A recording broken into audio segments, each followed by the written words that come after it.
Good morning, folks. How's it going? Welcome to June. Happy Saturday. Hope you all had a fantastic last week of May. Last week. And it's good to see everybody. Glad to, get back in the saddle, as it were. See what we can do about, playing some more Phoenix Wright, hanging out with you folks, and just having a good time. Yeah, good morning, Rira. How's it going? Hope you're doing well. Yeah, thought might as well just hop right into it, because we did leave off at an interesting point in the last case we were doing. Okay, just need to make sense. There we go. There it is. Going good. Yeah, good to hear. Because, essentially we're just hitting a fun part in the case where we are essentially re-bringing Luke Atme back into the case, accusing him of murder, while also having previously accused him of larceny. So we're trying to figure out who did what where, essentially. I'm pretty sure all of the people that we're going to meet as part of this case have all shown up. So it's gonna be interesting to see how we solve the case from here. But with that, let's get right into it.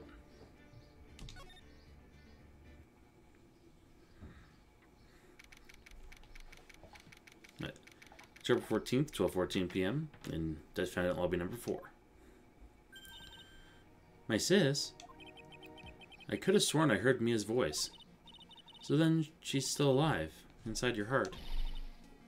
Nicky boy. Oh, Ms. Delight. Is it true that detective is the real killer? To be honest, we don't have any definite proof. But he's the only one who could have done it. But wasn't he at Lordly Taylor that night? Not to mention, we don't exactly know his motive. I mean, why would Detective Abbey want to kill Kane Bullard? Oops, almost time. Better get back to the courtroom. I need to find some solid proof. And it's got to happen sooner rather than later.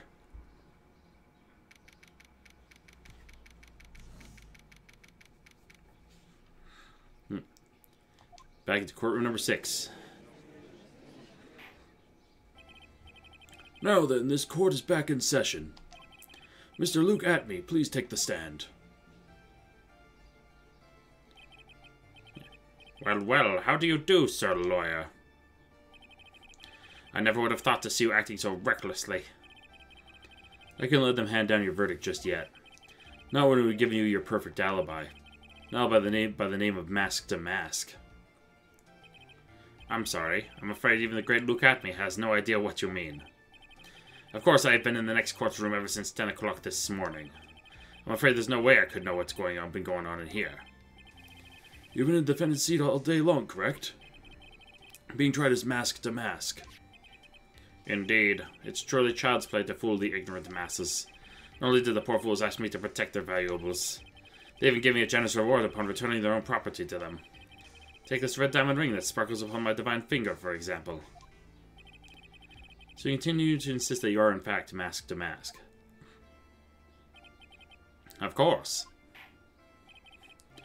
Very well then, Luke Atme. Let's begin with this simple question. On October 12th at 1 a.m., Kane Bullard was murdered. Where were you at that time? One without knowledge lacks even the knowledge that he should be ashamed of himself. But don't worry, I will not hold it against you, Sir Judge. Thanks?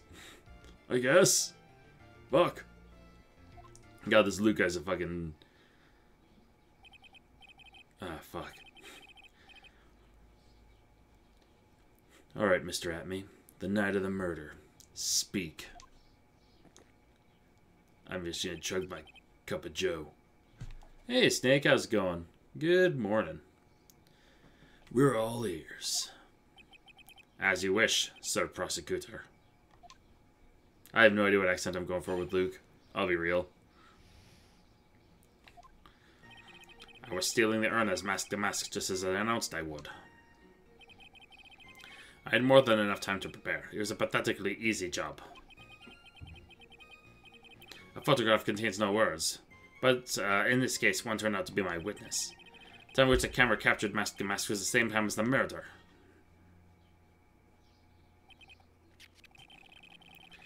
Seems the main point of the discussion will be the photo of the crime scene. Everything else up until now was all part of his plan. Must like and go through New Vegas, huh? Well, I hope you have fun with it. And enjoy whichever route you end up picking. I'm not going to try to influence your choice. But you have a good time with that. There has to be a secret in this picture as well. Even the great Mask to Mask cannot be in two places at once. Now then, if you'll excuse me, I have a verdict to receive. Unfortunately, Mr. Atme, we still have to do your cross-examination. A fool is too foolish to know that he is a fool. I think he's trying to say that you're full of it, Nick. The only thing that's full of it is his alibi. Alright. There's one point that I did notice on there that I want him to go into more depth. Which was, I have more than enough time to prepare. I believe Adrian Andrews hired you at one point. That's right. That was over 20 days ago, if I'm not mistaken. You sent the calling card to Lordly Taylor 10 days before the heist. That would mean you sent out the card after you began your security watch, right? Indeed. There's no reason why I couldn't do both jobs at once. It was the perfect opportunity to steal my latest target. I see. You truly are evil, aren't you? Yes, evil is what I am. Hey, Nick, isn't there something odd about this? Detective Hatton was always proud of his ace detective skills, right? If the urn was stolen from Lordly Taylor while he was the only one watching it, he'd have no way to maintain his perfect ace detective persona. You know, that's true. It is kind of odd. Photo contains no words. This one turns to a witness. By the time... Let's look at this a little bit further. There you got Ed. Oh, nice. About the camera that took this photograph. Oh, come now. It's all too clear what you're thinking. Huh? You think I altered the timestamp on the photograph, don't you? Hey, good morning, Eric. How's it going? Hope you're doing well. Happy Pride Month. Happy Saturday. And happy June. Whole bunch of shit happening all at once. Holy shit. Hope you're doing well. I'm afraid that's impossible. The camera's set up by Lordly Taylor. And on top of that, there's Lordly Taylor's staff that printed that picture's data. Fortunately for the defense, there's no way that picture could have been altered. I see. Looks like I better find something else that could be suspicious. So this alibi is false? It has to be, or he couldn't have killed Mr. Bullet at KB Security. But I'm not really spotting anything unusual. There are two possibilities. Either the mask to mask in the photo is a fake, or the photo itself is.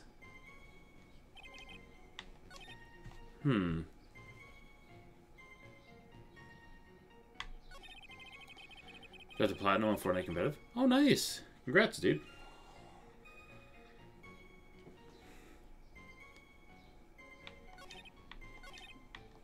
Let's go back and press this one.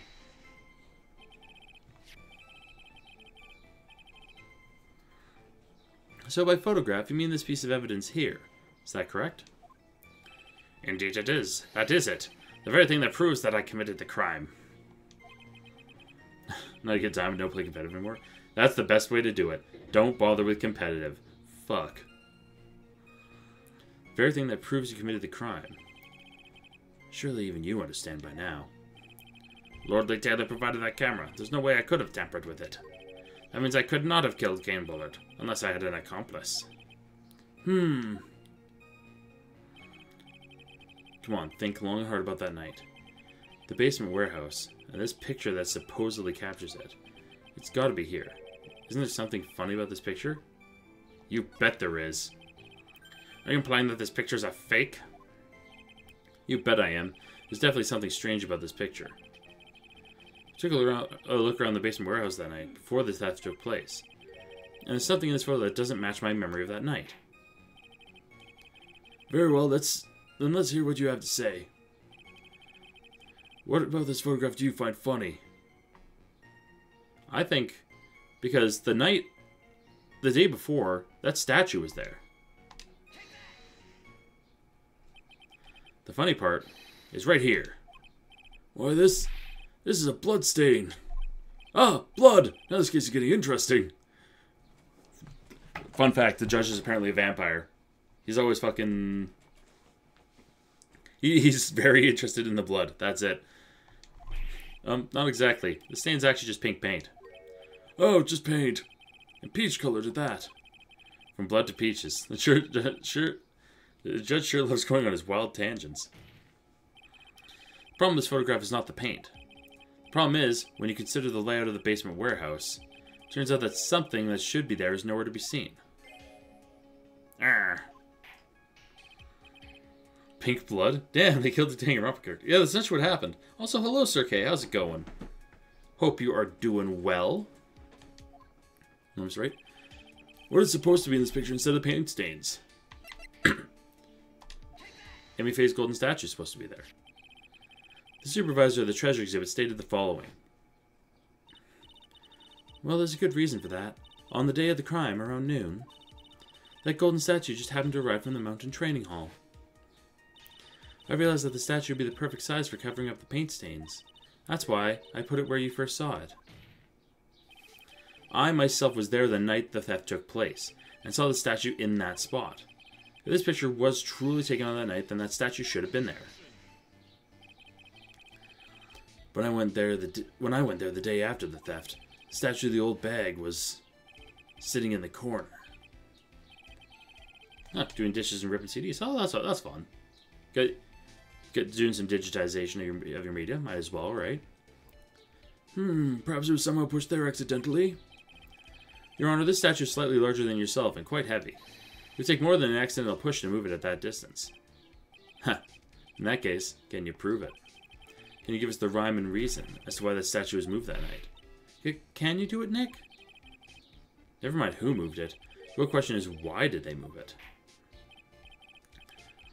Well, Mr. Wright, I hope you're prepared with your answer. Now then, who was the one that moved the golden statue on the night of the crime? Let's swap over profiles. Well, clearly, we're trying to say that Luke is it. Luke did it. The one who moved the statue is none other than Luke at me. Come now, Sir Lawyer. There you go again on one of your strange delusions. Mr. Wright, what basis do you have for your strange delusions? It's very simple.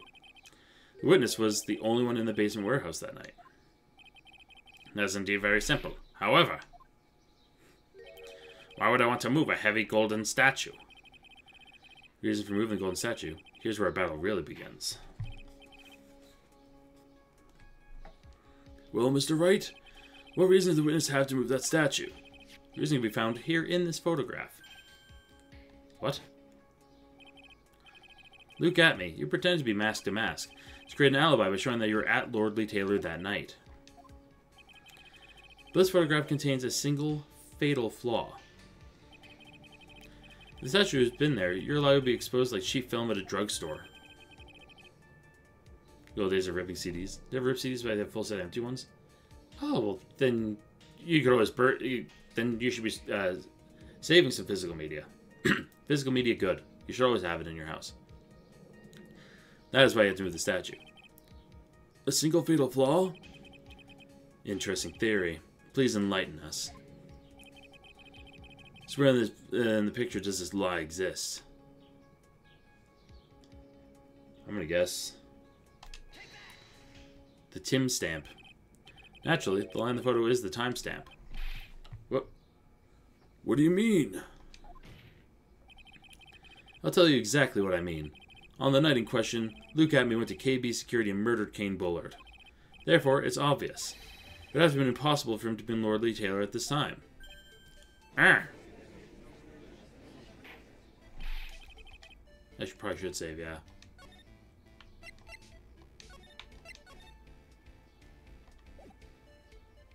Yeah, I don't have anything to write on. Might get one that have old shows to play on the Blu-ray. Yeah. And honestly, an external disc burner, or a disc drive. Everyone should have one. I say this knowing that I don't have one. But everyone should have an external disc drive just for the sake of being able to preserve the ability to use old media. It's super necessary. Remember, if you will, Your Honor. When was the statue placed beside the warehouse door? Well, the statue was taken down to the warehouse on the day of the crime. It was placed there in order to cover up the paint. Exactly. Luke had already decided on the time when he was going to kill the victim. And so, in order to create an alibi for that time, he took this picture days before the murder took place. What the? Of course, the statue hadn't yet been brought down to the basement warehouse yet. Ah. So on the day of the crime, Mr. Adamy must have been quite nervous. As nervous as a long-tailed cat in a rocking chair factory, so to speak. Why? Because that something wasn't supposed to be there. And to be honest, I just want to disprint and make my own media for shows and stuff that I'll release digitally. Honestly, that's a perfect reason for it. I have King asking when's the next robot stream. I don't know if I'm doing another robot stream, I'll be 100% honest. I have a whole bunch of other games that I'd like to play as well. I don't know if I'll be doing another Super Robot Wars stream. I haven't fully decided yet. As of right now, I don't have one planned. And also, thank you for redeeming Nostalgia Time for Dragon Age Inquisition. Honestly, a very, very solid Western action RPG. I love it. I love the story. I think the story is relatively well written. The characters are a blast. The gameplay is good. Graphics are great. The music is phenomenal. It's just kind of a shame that Dragon Age 4 is probably going to suck in every conceivable way, because they've axed all the original writers of the Dragon Age series. BioWare and EA have shit-canned so many people who are working on Dragon Age 4. It can't be a good game. I'll be shocked if Dragon Age 4 is a good game. It's a really good game, and it's honestly the only way that the Dragon Age series can end is on a cliffhanger. Did I like the Dragon Age anime? Never watched it. The one thing I remember about it is that the only thing I've heard about it was a criticism that the one Kunari girl is nothing like regular Kunari. And she's a happy, bubbly character, which is not what Kunari do. At all. Ever. So it's one of those things, I've heard it's good if you ignore the canon stuff. Yeah. Inquisition is one of the Epic Games you get for free. I think it... Probably. That sounds right, yeah. Yeah. Let's hop back in here. Let's see. Why? Because something that wasn't supposed to be here had been brought down and placed where it wasn't supposed to be. And that is why Luke Atney had to move the statue on the night of the murder. He did it to make the room match with the way it had been in his photo. Gwah!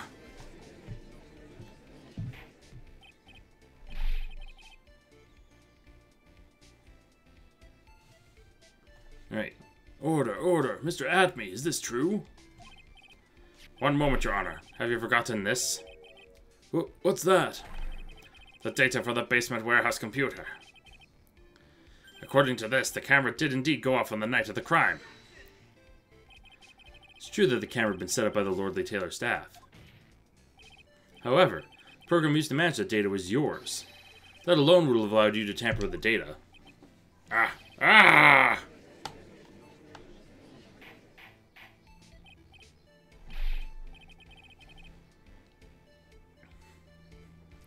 Order! Mr. Godot, what is the meaning of this?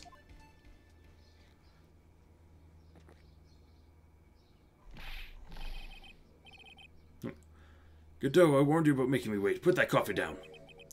My 11th cup. I promised to drink no more than 17 during a trial. Which means I'm still good to the last drop. However, the defense has a very good point. A good point? So what? We're all but travelers on a road of infinite points. I think he's got his points mixed up with his other points. So you say this photograph was taken ahead of time, and the statues moved in order to make it match. That's a very interesting idea. However, There's one point that can't be denied. Which is? That it's only a possibility. Men that are trapped by the chains of maybe can never reach their dreams. That's very true. No, wait, don't fall for that, Your Honor. Hey, Mr. Damask. Yes? If there's no funny business in your actions as Mask Damask, there should be no problem with you telling us your strategy. So let's hear it.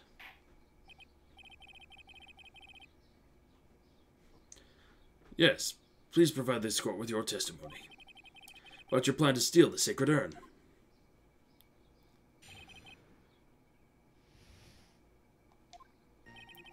I first received the request from Lord Taylor about 20 days ago. The urn was placed in a box, and Zvari was sent to the warehouse. Hence, I was actually unable to see the urn for myself until the day of the crime.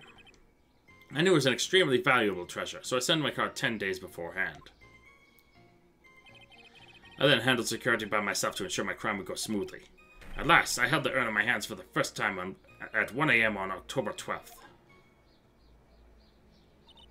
Wait, so this weirdo was hired to steal? Well, no, he's saying that he stole it, but we don't think he stole it. We think he actually killed the guy somewhere else. And that he essentially set up an alibi for himself. That's pretty much all stuff we've heard before, isn't it? Yeah, but we will find the truth hidden in the nuggets of new information he gave. Witness, you're sure there are no mistakes this time? Zvari. Yeah, the theft is an alibi. Alibi for murder. Alright. Give me a second. I just need to go grab something real quick, and I'll be right back.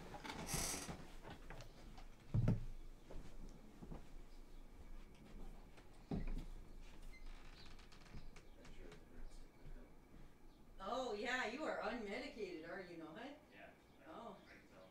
Oh, no. How can you tell you're unmedicated? I'm following the reading lines on the stream. Oh, sorry. Are you alright? Yeah, I'm okay. You need anything? No, just my pill. I'm just gonna okay. take that. Oh, Yeah. Damn it, y'all could hear. Fuck, I forgot to unmute the mic. Fuck. Oh, Sir K says hi. you were gonna drive today. I was. We could have died. Hi, Sir K. Sir K and Lava King now say hi. Hi, Kid. And Eric. Hi, Yeah. Eric. Yeah. Waz says hi, everyone. I'm gonna close the door while you do, Okay, yeah, sorry. while you do your hair. Yeah, don't worry. I remember. I took my pill now. I remembered now. Because I realized because I was fogging on lines reading for you guys. Look. I'm good now.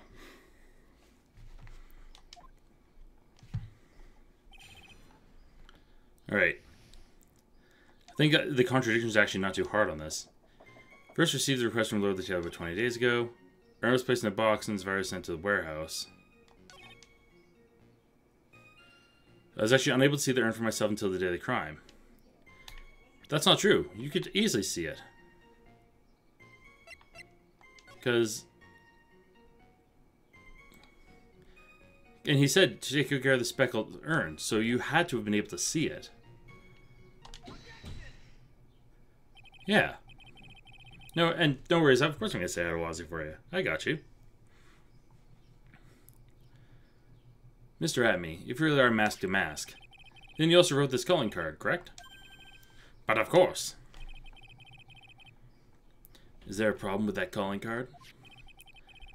Allow me to read a passage from the calling card that Mask to Mask had written. Take good care of the speckled urn. Now the speckled here surely refers to this pink pattern on the sacred urn. Yes, that's true, but so what? Truth be told, there's no way that Mask to Mask could have known about this pattern. What do you mean? This pink spotted pattern on the urn is actually nothing more than paint stains. Paint stains? And these stains did not appear until after the urn had been taken to Lordly Taylor. Huff huff. I'm gonna find this joke to be very funny, Mr. Trite. The day that the sacred urn was taken to the warehouse, the urn was broken due to human error, or should I say an error-prone human. And that's when the pink paint got on the urn. Ugh, you can't be serious. Oh, Snake, you found Boone's wife's murderer, and you can't get them walking out. You might just need to load an old save, because I find that it does tweak a little bit. And yet this calling card clearly mentions the paint pattern, which means Detective Atme had seen the urn long before the crime ever took place. In fact, he saw it when this fake photo was taken. Phew. Because this photo is a fake, your alibi for the night of the murder no longer holds water. I'm pretty sure that's what he said. Was gagagwagagwa. Witness, do you have anything to say for yourself? Alright, that did it. He's broken. Nick, I think it's still a little early for victory pose. Huh?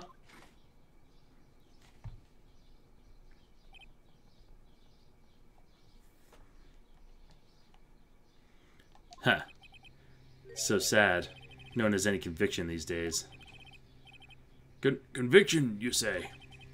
Yesterday, we all decided unanimously that this man was masked to mask. And now we're calling him a murderer. You don't think we're being a tad fickle? That's a good point. No, wait, don't fall for that too, Your Honor. You say that Luke Atme was the one who killed Kane Bullard. Well, let me ask you this. Why would he do that? An excellent point. Huh. Motive, Mr. Wright. Motive. Might you my merry murderous motive manifest? Nick, he's getting second wind. If he prepared an alibi and pinned his crime on Rhonda Light, as you say, he must have had a very strong motive for murder. The only one with any motive we've seen is Rhonda Light. So, okay, saying thoughts on my luck for the past few days? I think luck is very subjective. Or very... So it kind of depends.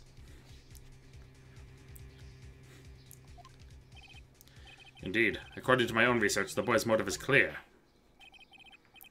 Without a motive, it's nearly impossible to prove guilt in a murder case. Now then, maybe you can enlighten us as to what the defendant's motives were. I'd be honored to, sir, old-timer. They're doing everything they can to make Ron look suspicious. Despite our lack of hard information, this may be your only chance.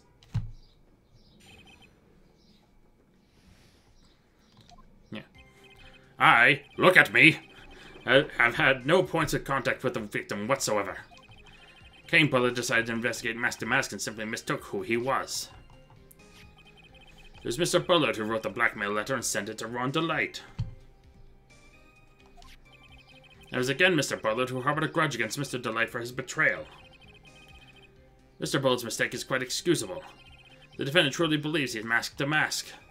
That's why Mr. Delight saw it fit to kill Kane Bullard. It's truly a tragedy. So the victim, Kane Bullard, blackmailed the defendant? This is the blackmail letter found in the defendant's apartment. A handwriting test confirms that Mr. Bullard was indeed the one who wrote the letter. What? Well, there we go.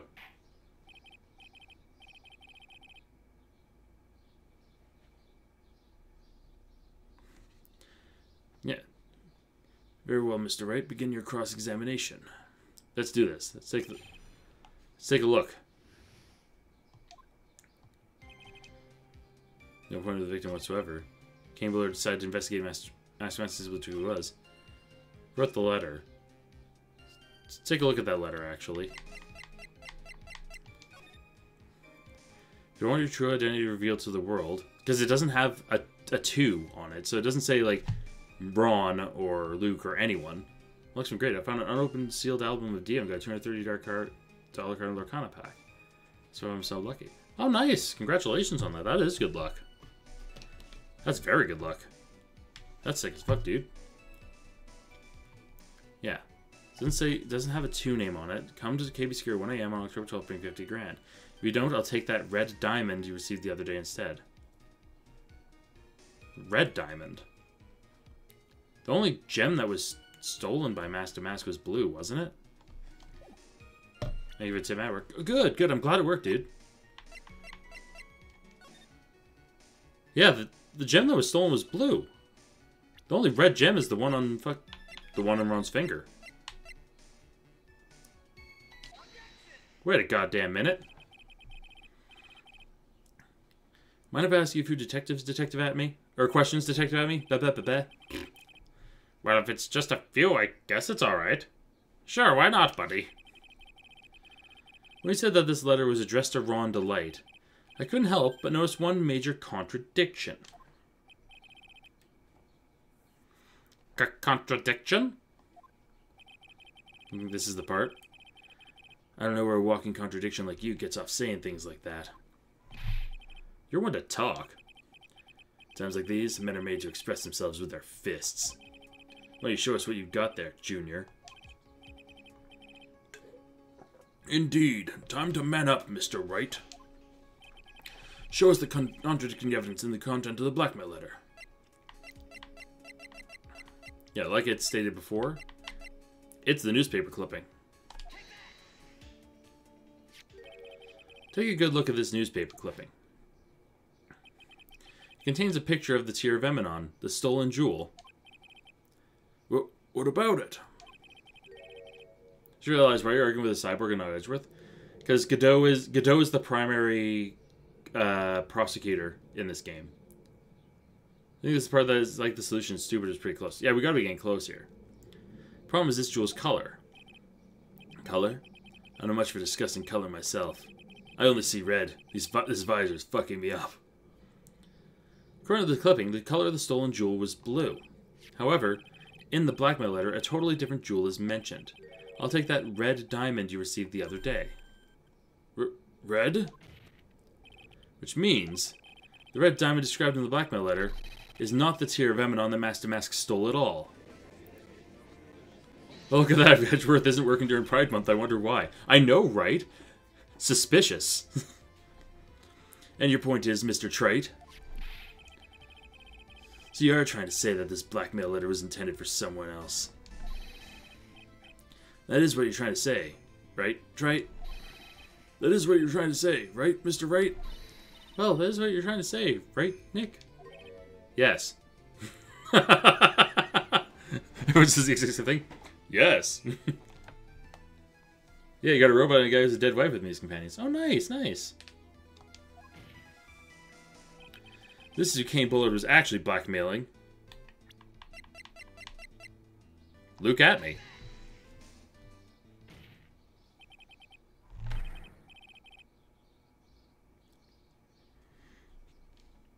Actually, it was you, Detective Atme. Do you have some sort of basis for that claim? You've been personally involved in every single mask-to-mask case.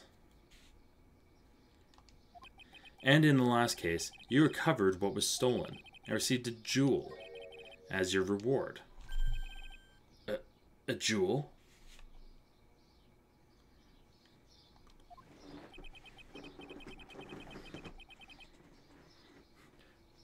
Probably the one wrapped conspicuously around your finger. That red diamond ring. That's the diamond referred to in the letter, which means that Kane Bullard wrote that letter in order to blackmail you. Ah!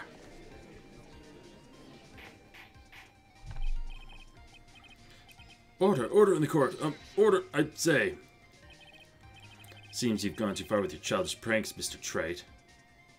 Yeah, I knew it. I knew his ring was important, man. I said it last week. Yep, you called it. You absolutely called it. Uh-oh. I don't like the way he said that. Kane Bullard blackmailing Luke at me? Are you for real? Yes, I am. Nick, come on, stand up to him. Then answer me this. The blackmail letter contains the following passage. You don't want your identity revealed to the world. Yes, it certainly does.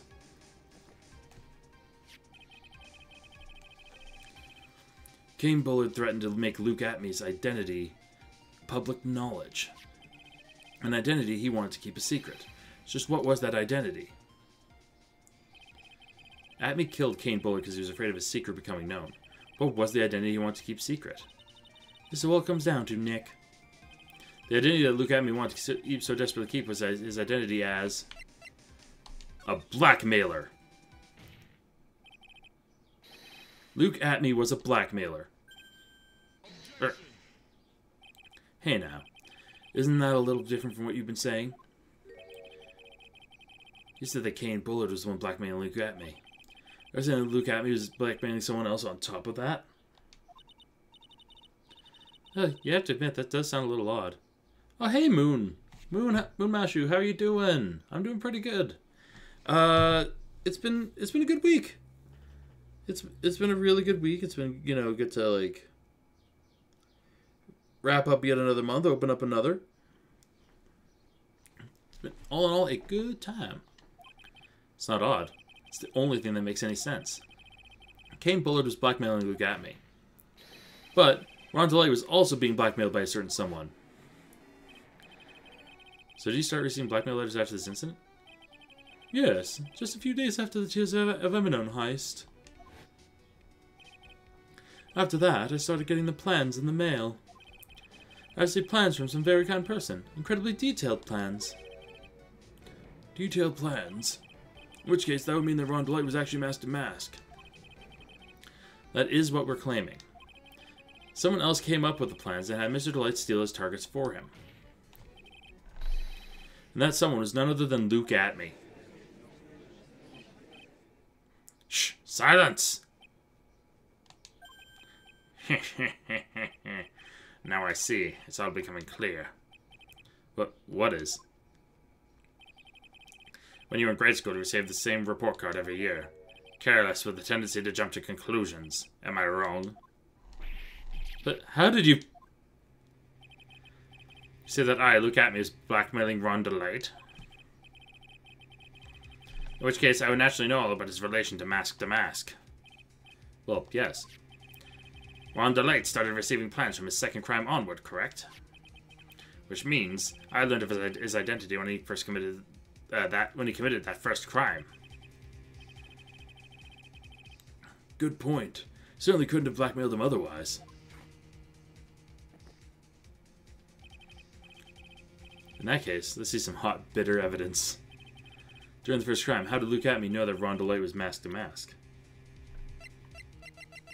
Well, because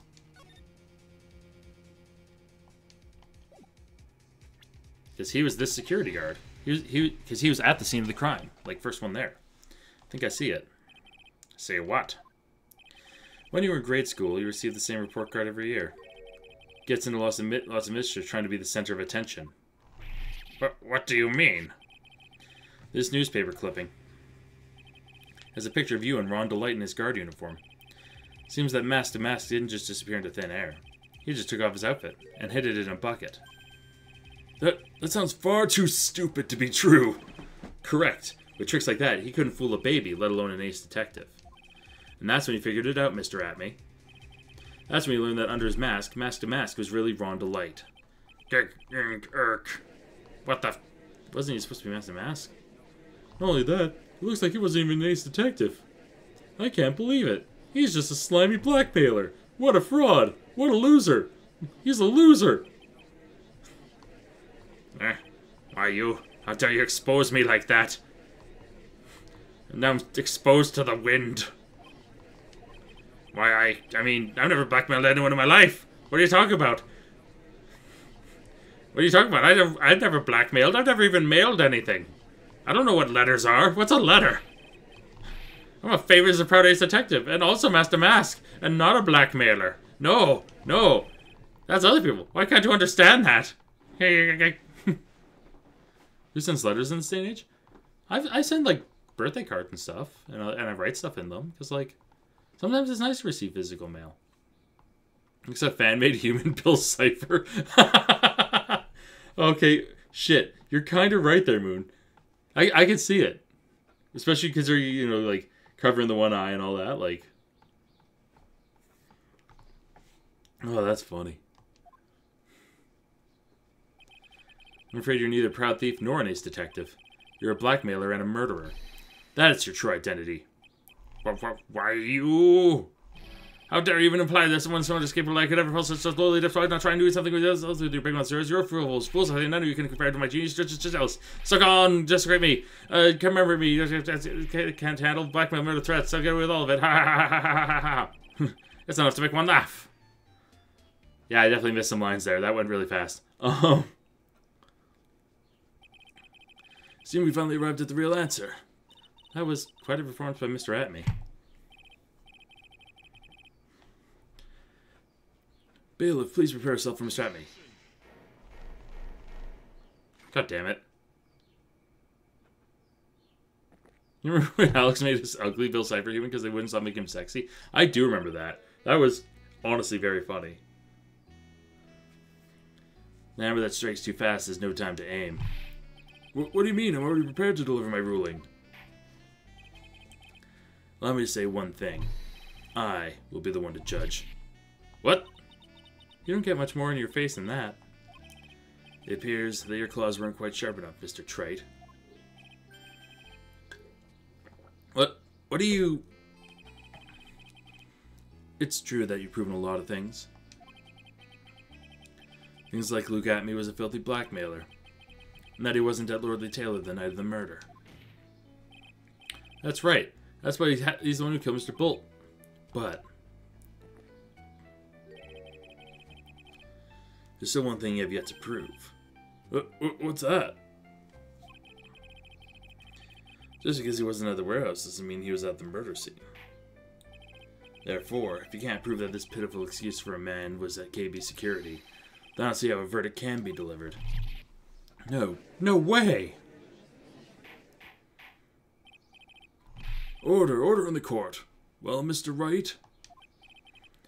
This is it. This is the final round. Gotta prove that Atme was at Mr. Bullard's office on that night.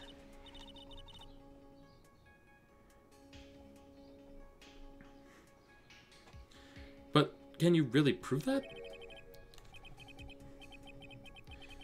That's long enough, Mr. Trite. I want to hear your answer. That night, Luke Atme was at KB Security, and the defense...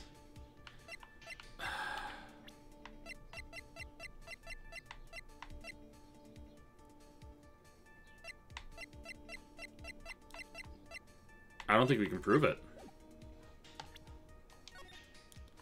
I genuinely don't think I could prove it at this point. Yeah, I can't prove it. Just as I thought. But if we hear more of Detective Atme's testimony... Unfortunately, that's as far as you go, Mr. Trite. What do you mean? I won't allow for any more testimony. That's what I mean. What? Have you forgotten? Luke Atme's here after we interrupted his own trial. And you failed to prove that he committed the murder. It's time for this witness to return to his own trial and face his guilty verdict as mask to mask. No. Well now, said lawyer, it seems that love wins out in the end after all. I am the ace detective as well as master mask. My verdict will verify that. Just as Ron Delights will verify that he's the true murderer. I declare that with the full force of my ace detectiveness. My detectivosity.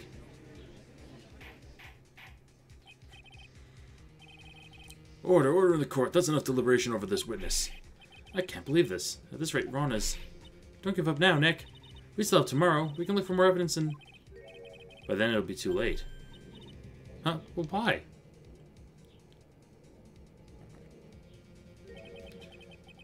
Double jeopardy. One of the basic rules of any court of law.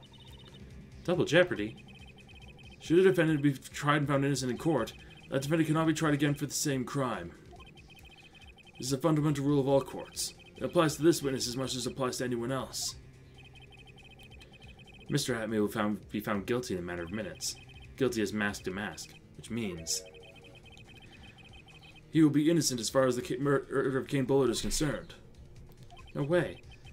The fact that you're unable to prove Mr. Atme's guilt of that crime here means that he will never again be tried as Kane Bullard's murderer. Wah! Wah!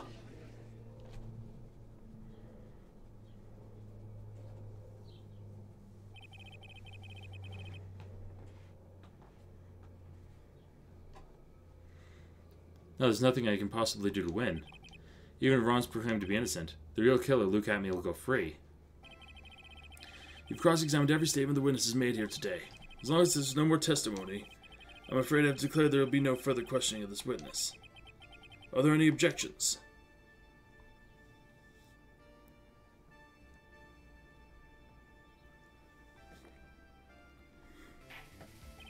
And I hereby end the cross-examination of Luke Atme.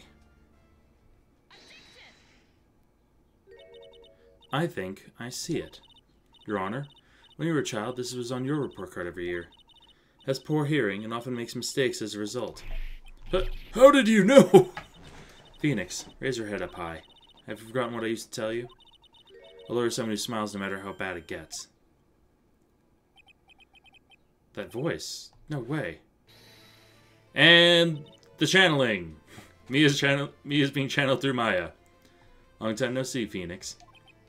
But Mia. Oh my god, tits. This is the true power of the crane channeling technique. I know that it's really Maya who's standing before me, but right now she's my mentor, Mia Fey. Now, let's do this. But there's nothing more we can do, Mia. Without any more testimony, I can't cross-examine. Not yet. The testimony's not over yet. What do you mean? Your Honor, just now you said something very interesting.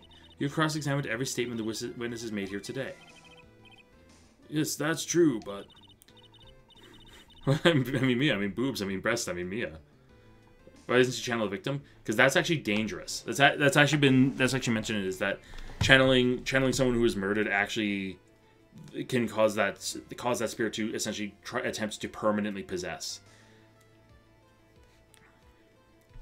Permanently possess the channeler. But Mia was murdered? Yeah, but she wasn't channeled until well after that murder. After, like, essentially her murder was resolved and she was able to rest at peace. Unfortunately, Your Honor, you're forgetting something. Earlier, after the last cross-examination, this witness made a number of remarks. Oh, sorry, Lawyer, the loved one's dead after all. I'm the detective as well as Master Mask. My verdict will verify that. This is Ron Delights will verify that he's the true murderer. I declare that with the full force of my ace detectiveness. Yes, but these comments appear to have no importance whatsoever. Very well. Then we'll prove their importance via cross-examination. At any rate, as long as the witness has made these remarks, we, the defense, assert our right to question them. Is that all right with you, prosecutor? Is something the matter, Mr. Godot? Nothing. Oh, Sir Lawyer, looks like you're one step too late. Think such falsehoods would do anything to me, Luke Atme. Let's hear it. Huh? It's true that the witness made some remarks. So then, let's hear this last bit of cross-examination. Mr. Godot, what are you... Very well then, Mr. Luke Atme. I'm going to allow the defense to cross-examine your early remarks. The defense would like to hear why you declared the defendant to be the true murderer. So give us one last bit of testimony. She doesn't have skill issue.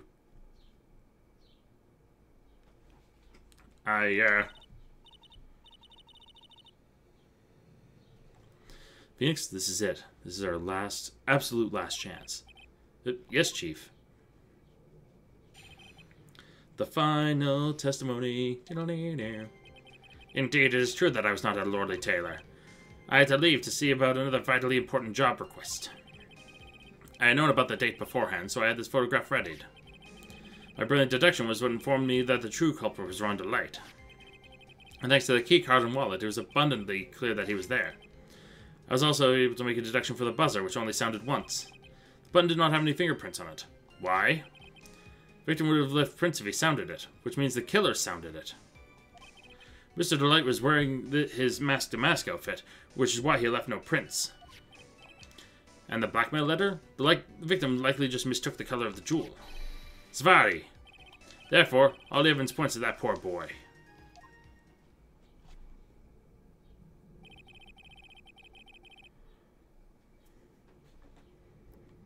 The testimony runs up pretty well. Witness's earlier remarks do not appear to have been hastily prepared. All of his points have been explained, and none of them seem to contradict anything. But of course. But How do you know about the emergency buzzer? The police investigation documents went directly through me, and I always look over all the documents. It's elementary, Sir Lawyer. Grr. Are you going to make even more trouble for us now, Sir Lawyer? I'll not allow any of your usual shenanigans, Mr. Wright. Yes, Your Honor. We cannot postpone Luke Atmey's trial any longer. This is your last chance. Hang on a sec. Just one chance? Ha! Seems like the party is about to begin. Well, Phoenix, there isn't any evidence that contradicts that testimony. So it would seem. What do you mean, so it would seem? Listen, Phoenix, pointing out contradictions doesn't always mean you have to present evidence, does it? At any rate, this is our last chance. So, in other words, I have to... If you can't point out a case-breaking contradiction, you lose. That's all there is to it. One shot, one opportunity, Mom Spaghetti. I have to press one thing. It's not even show evidence. I have to press one thing and hope I get it right. But I think cup number 17, the last cup. Seems the time has come to put an end to this trial. I have to find a fatal contradiction in this testimony, and I need to point it out without presenting evidence. Which means all I can do is find the contradictory remark and press it. Remember, you only get one chance. Very well then, Mr. Wright. Please begin your final cross-examination. Is Maya's body actually Mia, or is she just looking like her to Nick? I think she looks like that to everyone? Let's save. I think I know which one it is, though. I think. Thinking about it. Because, yeah. Like, pressing this would get me nothing. I know about the day beforehand, photograph ready. That's a, like... Yeah, that's a nothing statement. That's... Yeah, he was there. And he knows about the buzzer. He proved that. There's that. The killer had to sound it. Asked the mask outfit, which is why he left no prints. The question is... Wait a minute. How do you know that, Luke?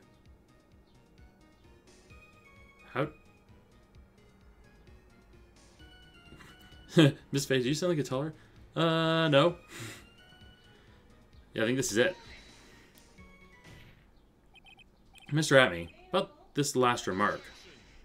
You still don't get it, do you, Trite? This isn't the time to be pressing the witness on every little statement. I'm afraid you're the one who still doesn't get it, Mr. Godot. What? Mr. Atmey, seems you finally admitted that you were in the CEO's office on the night of the murder. How can you say that? Let's review your testimony, shall we, Mr. Atmey? The button did not have any fingerprints on it. Why? Mr. Delight was wearing his mask-to-mask outfit. Is that correct? Indeed, that's what I said. My deductions are absolutely foolproof. More like your deductions prove that you're a fool. I'm sorry. Whatever do you mean? For some reason, I'm starting to get really thirsty. When exactly did we learn the fact that Ron Delight was dressed as Mask to Mask when he went to the scene of the crime? Well, that was, It was just a few hours ago. Back when my sixth cup was looking at me with a cold stare. Huh? Oh, did I forget to mention it before? I'm sorry. I just never had a chance to mention it up until now.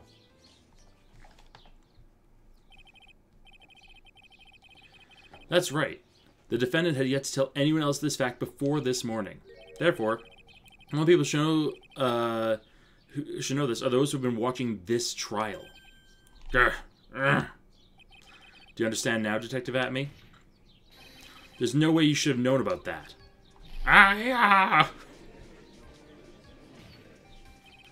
You were in the next courtroom being tried as Mask to Mask. So then enlighten us. Just how did you know about that piece of information? Well... Come on, this detective must have known about it. You probably had plenty of chances to find out beforehand. And it's those chances I want to discuss next. That night, Mr. Delight was wearing his Mask to Mask outfit. There's one and only one way for Detective Atmey to have found that out. Only one way, you say? Please recall, if you will, Mr. Delight's testimony. When I entered the office, there was a suspicious shadow there. For a second, my client witnessed the real killer. But Mr. Delight never saw his attacker. So there's no way to tell whether or not the real killer was Luke Atme. It's with that statement that I'll turn this case on its head. Just what are you implying? Mr. Delight saw the real killer, correct? Now, if you turn that statement around, it stands to reason that the real killer had also seen Ron Delight. Impossible.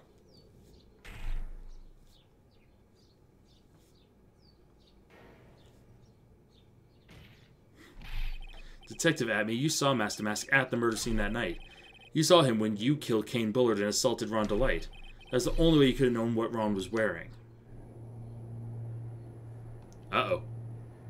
Uh-oh. What is he doing?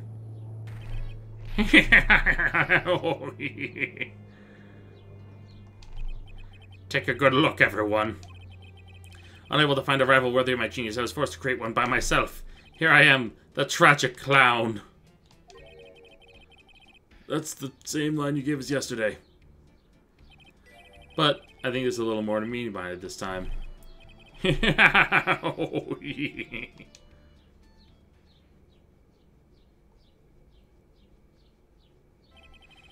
was an awfully complicated incident. Kane Bullard was blackmailing Luke Atme, who was in turn blackmailing Ron Delight. And upon killing his blackmailer, Luke Atme tried to frame Ron Delight. He then claimed to be guilty as Master Mask in order to escape his true crime. And to that end, he came up with this plan. To use the double jeopardy rule when making his alibi. At any rate, it seemed we finally found the truth. Excuse me. I came perilously close to besmirching the record of an innocent young man. Besmirching him with the title of murderer. Don't ignore me! Oh, I didn't realize you were there. Why wouldn't he be? About the verdict. I know, you never committed any murder. That's right, I'm so glad you understand that, but I really am Master Mask. Huh? So, thanks to the trial yesterday, I'm innocent now, right? What was he said? Double jeopardy? Oh shit, we just double jeopardied him out of going to jail for Master Mask, because we already called him innocent for it. Now that you mention it, I've been careless. Careless? What do you think, Mia? As the defendant says, the rule of double jeopardy is absolute. The defendant can never be tried twice for a crime in which he was once found innocent, because he's already been found innocent to be Master Mask. That's hilarious. It would seem so. For now. For now. This is double down meme I made up as a real thing? Yeah, double jeopardy is a real thing. That's a thing in real life. No, double jeopardy is a real thing. You cannot be convicted if you're found innocent of a specific crime. You cannot be tried for the exact same thing twice. Yeah, how do you think O.J. Simpson wrote the book? He called it "If I Did," but it absolutely was just "I Did It." That's how O.J. Simpson got away with it. Is because got away with writing the book. It's because he was already found innocent of it.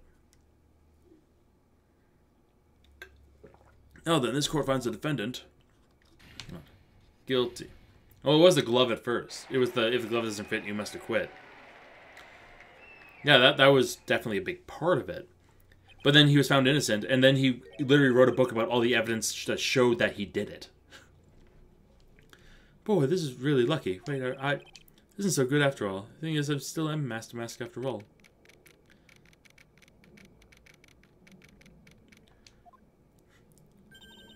You did it, Phoenix. Mia, this is a courthouse. Do you really need to be wearing that low cut of a shirt? Fucking goddamn. Thanks, Mia. It's been a long time, hasn't it? Yeah, it's because Maya doesn't call on me much these days. Oh? I'm just joking, Phoenix. Don't take everything so seriously. On the other hand, Maya, she seems kind of torn these days. You mean about becoming the master of the Crane Channeling School? Becoming the master means saying goodbye to our mother. Misty Faye, right? By the way, I always think this out of being dead. Is there a heaven? Snake, you're asking the real questions. Watch over her, will you, Phoenix? Of course. Well then, see you around. Yeah. Ah! Mr. Wright! I don't know what to say. Congratulations, Mr. Delight. Thank you so much. No, wait. Nothing really matters anymore, though, now that all of this has happened. Come on, just be happy already. Maya. You even cleared of the murder charges and got off as master to boot. But in exchange, I lost everything. Huh? What do you mean? Stealing security information from KB Security, becoming Master Mask? I did it all for one reason. For her. You mean your wife, Desiree. She hates criminals more than anything. Come to think of it, she was once held hostage by some robbers, wasn't she? She always hated how she hated sneaky criminals. I knew that, but once I got fired from KB Security and lost all the money I had, she wouldn't have any reason to stay with me. I thought you'd leave me for sure. So that's why you became Master Mask? Yes, but it's all over now. The broken bowl can never be put back together. I mean, yes it can, but... that's not true, right, Nick? Right. Really? Can we go back to the way things were? It'll be fine, and Nick can prove it. I can? I kinda wish you would check with me first. Mr. Light, even if a bowl is broken, there's always a way to put it back together. The urn?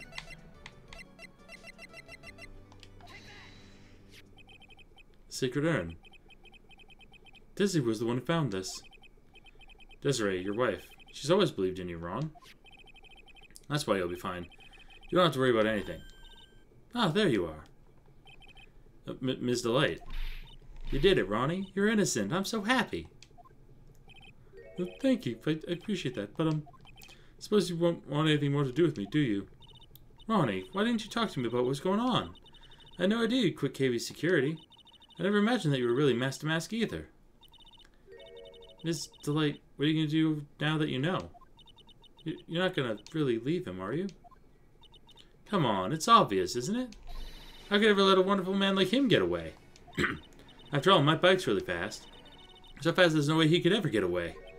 But didn't you say that you hated criminals? Oh. I only hate people that act all cowardly and sneaky. Like the detective. I see. My Ronnie went and declared his crimes before he committed them, like a man. I just love a man who's so chivalrous.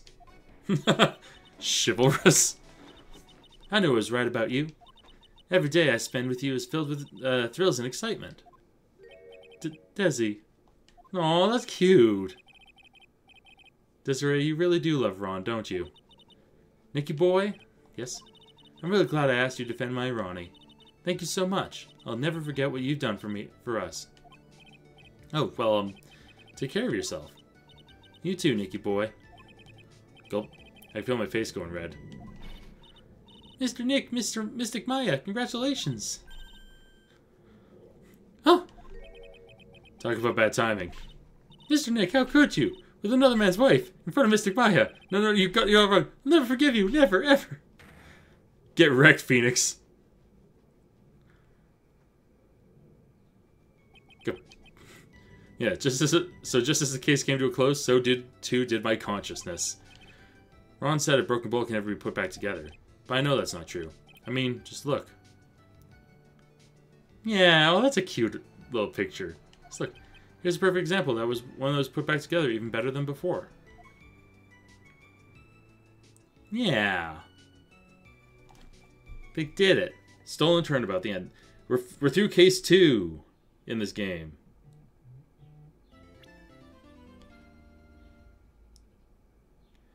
Which means we can start case 3. Where there's a man with a scouter in the back. There's Moomin Rider from One Punch Man with a scouter. And waitress maid Maya.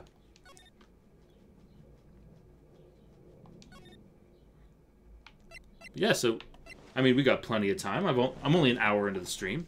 Let's start up. Let's start up this case.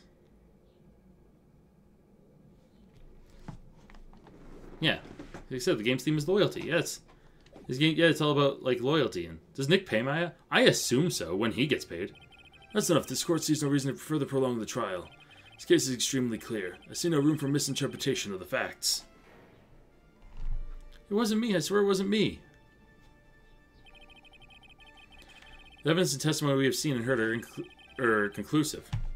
The victim was alone at the table and drank the poisoned cup of coffee. No, you're wrong. I know what I saw. I saw. I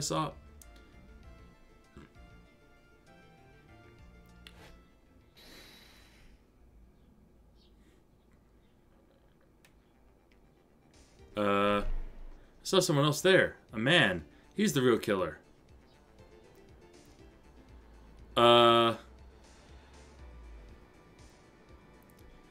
Salt Bay? It's just Salt Bay. Salt Bay's a murderer. Trying to draw a colored pencil for the first time in forever and I want to die. Not honestly valid. No one didn't even believe me. Well, I say that pretty much wraps this case up, wouldn't you? Mr. Wright. This girl finds the defendant. Guilty. His court is adjourned. Oh my god, cocaine. See, I went Salt Bay. Moonmash went straight to cocaine. to cocaine tea. January 6th. Oh god. We're doing a January 6th case. Ah, the start of the new year always makes me feel like I could take on the whole world. I bet it does, Maya. So I've decided that our resolution should be... Zvari, take on the world. What do you think? Sure, whatever, Maya. But I think maybe you've had more than enough mistletoe cake. Damn, they put tea on my Coke. Never, you gotta eat a lot of cake during New Year's. It's practically a tradition. Like watching the fireworks on TV or playing a board game. Hey, pal. Oh, Detective Gumshoe. Happy New Year, Detective. Likewise. Now listen up, Wright. I wanna... Here's another fruitful year of lawyer-police cooperation. Yeah, me too. Alright, pal, you got some explaining to... Have you got a holiday present for me, Detective? A what? Well, here, have this. It's really nothing much, but... Yay, thanks. Look, pal, we need to have a talk. Take a seat. Hey, what about Pearlie? You haven't forgotten her present, have you? No, yes, no. Are you doing this on purpose? Guess I'm busted. How'd you like my first practical joke of the year? Very funny, pal. Let's see how funny you think it is when I show you this. What is it? A magazine? Hey, I want to see. Deadly poisoning brings guilty verdict. Defense attorney Wright trounced. Trounced? Let me see that. Defense attorney gave an almost childishly amateur performance yesterday. What the heck is this? It's a report, pal, about you. Also, hello, Alaskan. How's it going? Watching an ad of Oreo Cakesters? Man, I could go for an Oreo Cakester. That sounds yummy. Listen to this. Mr. Wright must take full responsibility for the ruling in this case. Well, don't tell me you don't remember anything about it. But I don't remember anything about it. When was that issue from anyway? December of last year, which guess makes it last month. Which makes it old news, you mean? But I wasn't involved in a poisoning case in December. So what do you think this is all about, Nick? If it wasn't you, pal, that leaves only one possibility. No way. You don't mean... A phony Nick? Phonix Wright, as it were. This must be Gumshoe's idea of a joke. Guess he's starting off the year with one, too. Yep. So what are you going to do about it, pal? What do you mean, what am I going to do about it? Well, it's your fault the judge found the defendant guilty in this case. My fault? How do you figure that? Because the Phoenix Wright is super famous now. Well, maybe, only sort of. Yeah, see what happens when you hotshots get so too full of yourselves? But I didn't do anything wrong. At least, not that I can remember. Better make this right, pal. Now! That means taking the case back to court. Got it? Sounds like we got our first case of the new year. Let's tackle it with gusto. I don't know. The judge already issued a guilty verdict once in this case. It's not going to be easy to get it overturned. Guess that New Year's resolution is going to have to wait until next year. So you're taking the case, right? Good. I'm going to head over to the courthouse then. After that, I'll go back to the precinct. Drop by if you need something, okay, pal? Guess people are starting to know the name Phoenix Wright. If a client entrusted a case to me based on my reputation, I guess I am kind of responsible. Why would someone want to impersonate me? What sort of a guy would do that? Who would do that? Who would go and tell lies? Why would you go and tell lies like that? Also, unpopular opinion, but I find cakesters a little gross. Oh, that's fair. I would argue that's valid enough. Let's talk.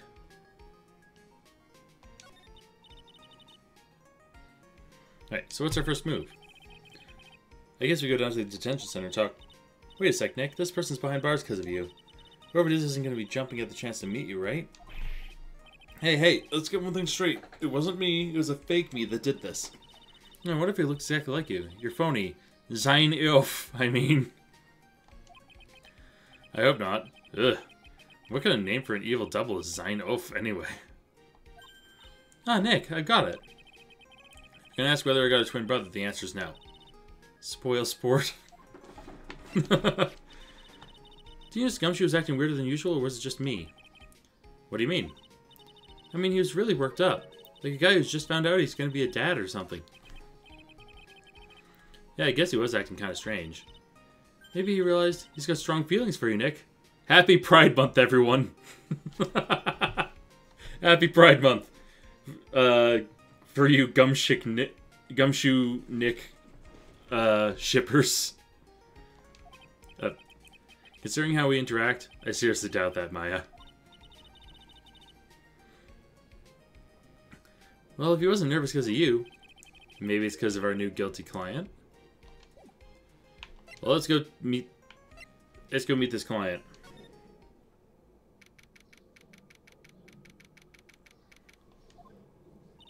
This is so nerve-wracking, waiting to meet our new client. Wonder which kind of person you tricked and got found guilty. Keep it down, Maya. That kind of talk could ruin me. Ah! How could you, Mr. Wright? How could you do this to me? They put me in solitary. I haven't been able to stop crying. Aren't you? Yes, I am. I'm totally and utterly let down. Are you? Don't pretend you don't know me. It's me, Maggie. Remember? Maggie Bird. Maggie Bird? Ah!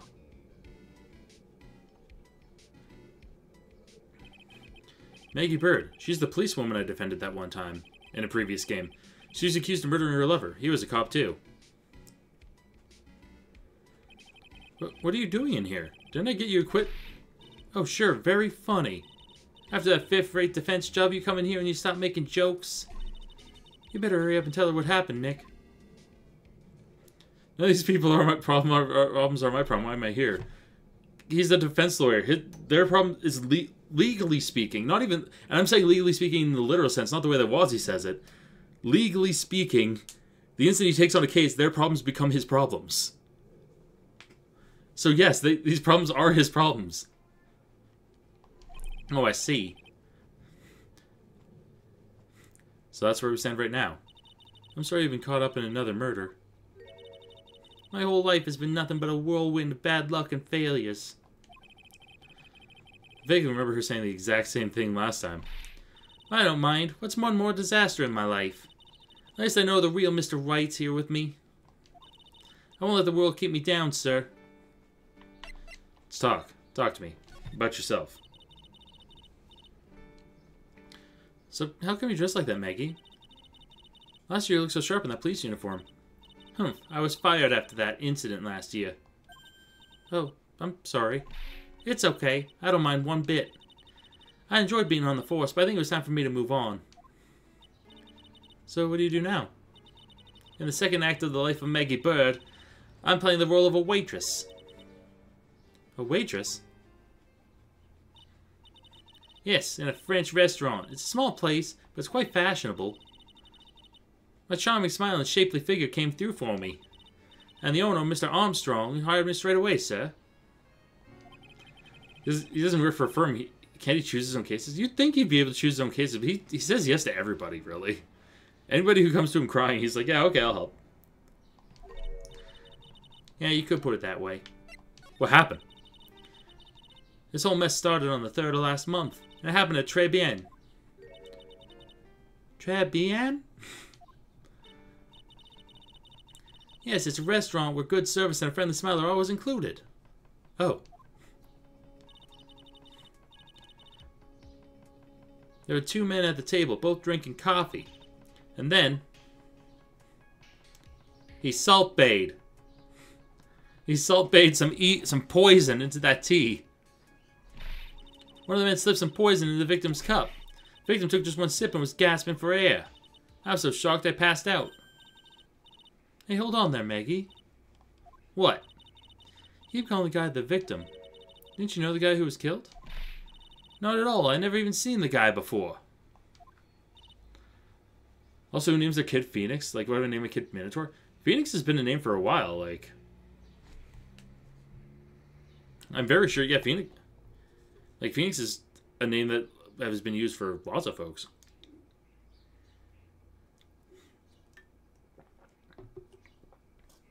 Oh. So she wouldn't have had a motive to kill him then, I guess. And the other man, the killer, you saw him, right? Of course. A good waitress must be attentive to the clientele.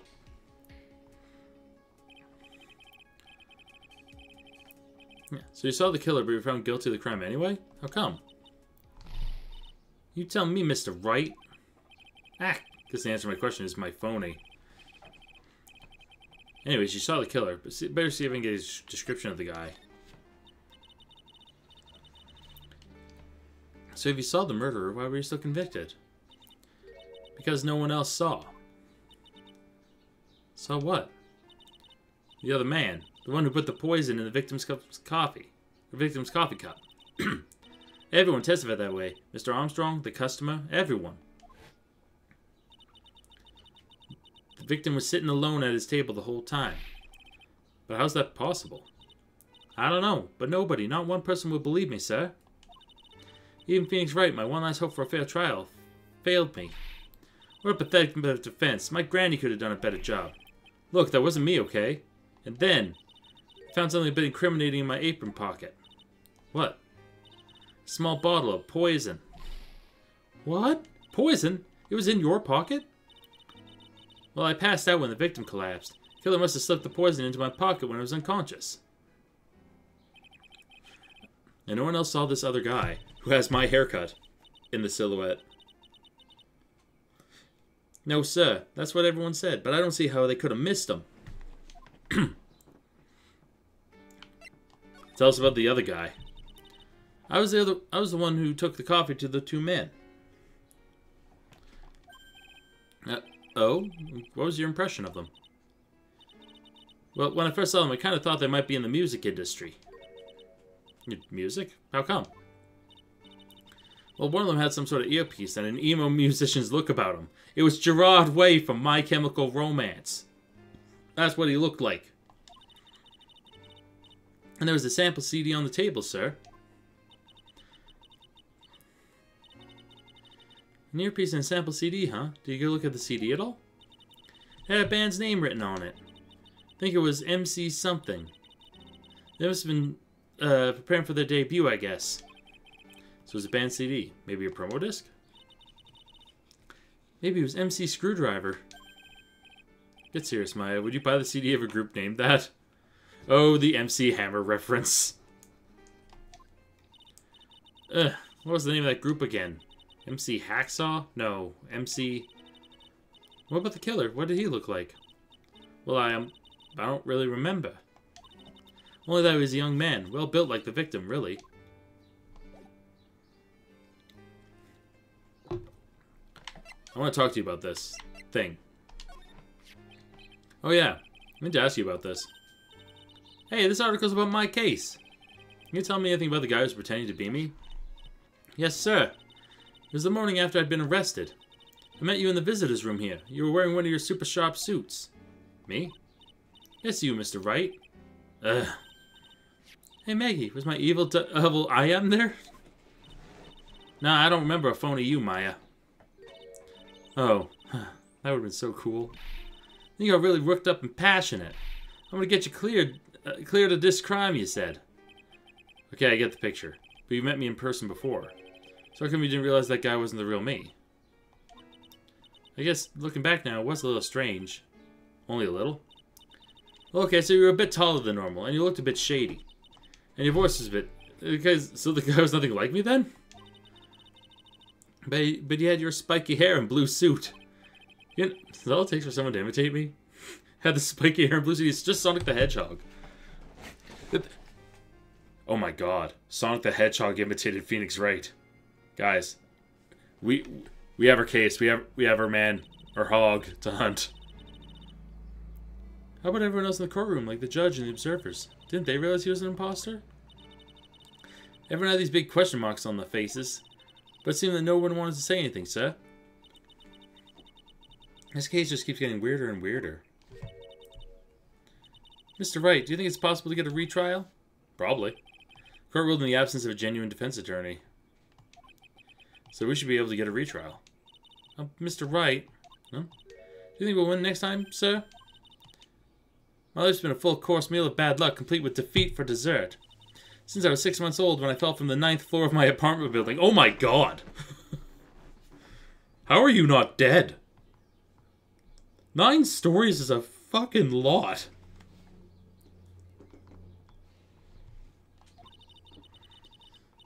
I've been hit by all sorts of vehicles, gotten sick from all sorts of foods, failed at almost every test I've taken, experienced almost every kind of disaster.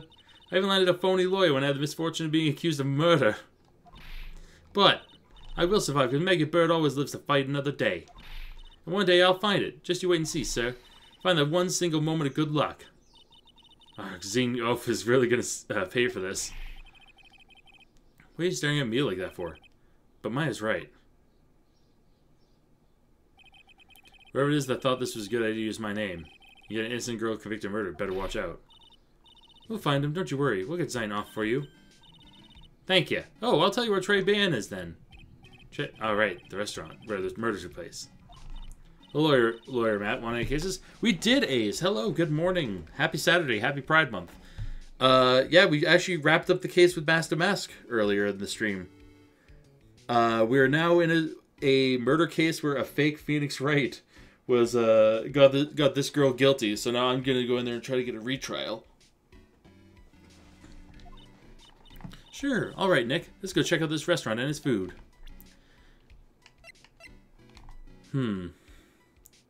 Wait, did the fake me have this? That badge, is it real? Of course it's real. That's what they all say. But I've been duped before. Give it to me for a sec. Chomp. She bit into it. There's a few teeth marks, too. I can see that. I wish I could remember if that means it's real or a fake. I said it was real.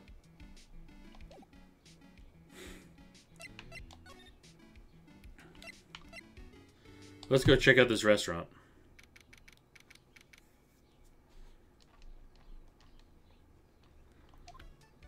Oh, this is this is aggressively pink.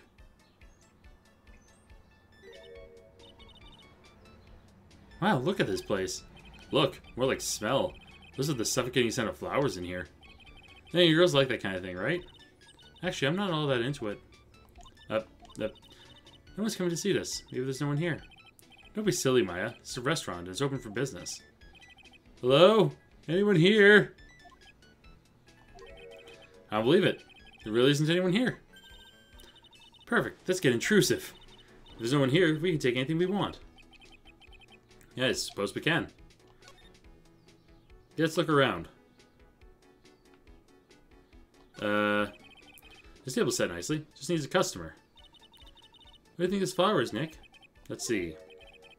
It doesn't look like a tulip, and it's not a sunflower, I don't think. Duh, even I could have told you that. Well, those are the only kinds of flowers I know. Dick nabbit, I'm a lawyer, not a botanist. Anything up here? Nope. This restaurant has partitions that separate the tables. When you see the table, you can only see the tables to your right or left. This must be the table where the murder occurred. Guess so, with all this police tape around it. And the stain must be from the poisoned coffee cup. Don't go licking the tablecloth, okay, Maya? Why would I lick it? I'm not a cat, you know. Why can I picture you doing that? Because Maya is a moron. Wow, it's a beautiful winter wonderland out there. Really? Cool, I love snow. Let me see. Huh? It's not white. It's not even snowing. Got you. I was only kidding, Maya. Nick! There are lies that are okay to tell and lies that definitely aren't. All I did was tell an itty-bitty white lie about non-existent white snow. She's a moron. How could be praying for multiple murders on separate occasions? I know, right? It's the restaurant's front entrance. There's a sign hanging on the door written in French. Price says open or closed. It must be one or the other, but I don't know which one because I don't know Jacques about French. Look at all the little trinkets tucked away in here. But Mr. Armstrong collected all these personally. Let's see. A bouquet of flowers, some potpourri, and look, some fine bone china cups. Huh. Never you so cultured. Come on, Maya, this is common knowledge. Any Joe Schmo knows this much. Oh, whoops. That's what I'm gonna check. Look, it's one of those magical boxes that spits out money. You know, you're the only person who would ever describe a cash register in that way. Anything else over here? Already seen that. Oh, here. It's a rack full of fashion magazines, and they're all in French. Why don't you try to wear something a bit more chic sometime, huh, Maya? Yeah, I guess I could. I'm always in my acolyte clothes, aren't I? We fun to wear normal clothes every now and then. There's something stuffed in behind the rack. Looks like a sports paper to me. Yeah, and look at this. Someone scribbled a little doodle on one of the pages. MC Bomber. And 1, 2, 3, 4, 5 zeros. $100,000. Maybe? I wonder what MC Bomber is supposed to be. Wait. This paper. It's from December 3rd. This paper's from the day of the poisoning. What? There's got to be a clue. You know what? I think we found something. Let's talk to Maggie about it. Hey, Maggie. We found out that it's MC Bomber. Oh, sports paper. Let's see. Did Guts and Braun manage to defend his heavyweight title? Sorry, Maggie. That paper's actually a month old. It's from the day of the murder. And Gutson got knocked out yesterday, I'm afraid.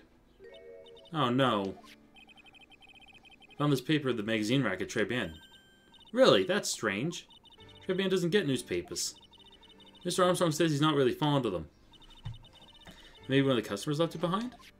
Anyway, what I want you to take a look at is this scribble here. Aha! That's it, sir. MC Bomber.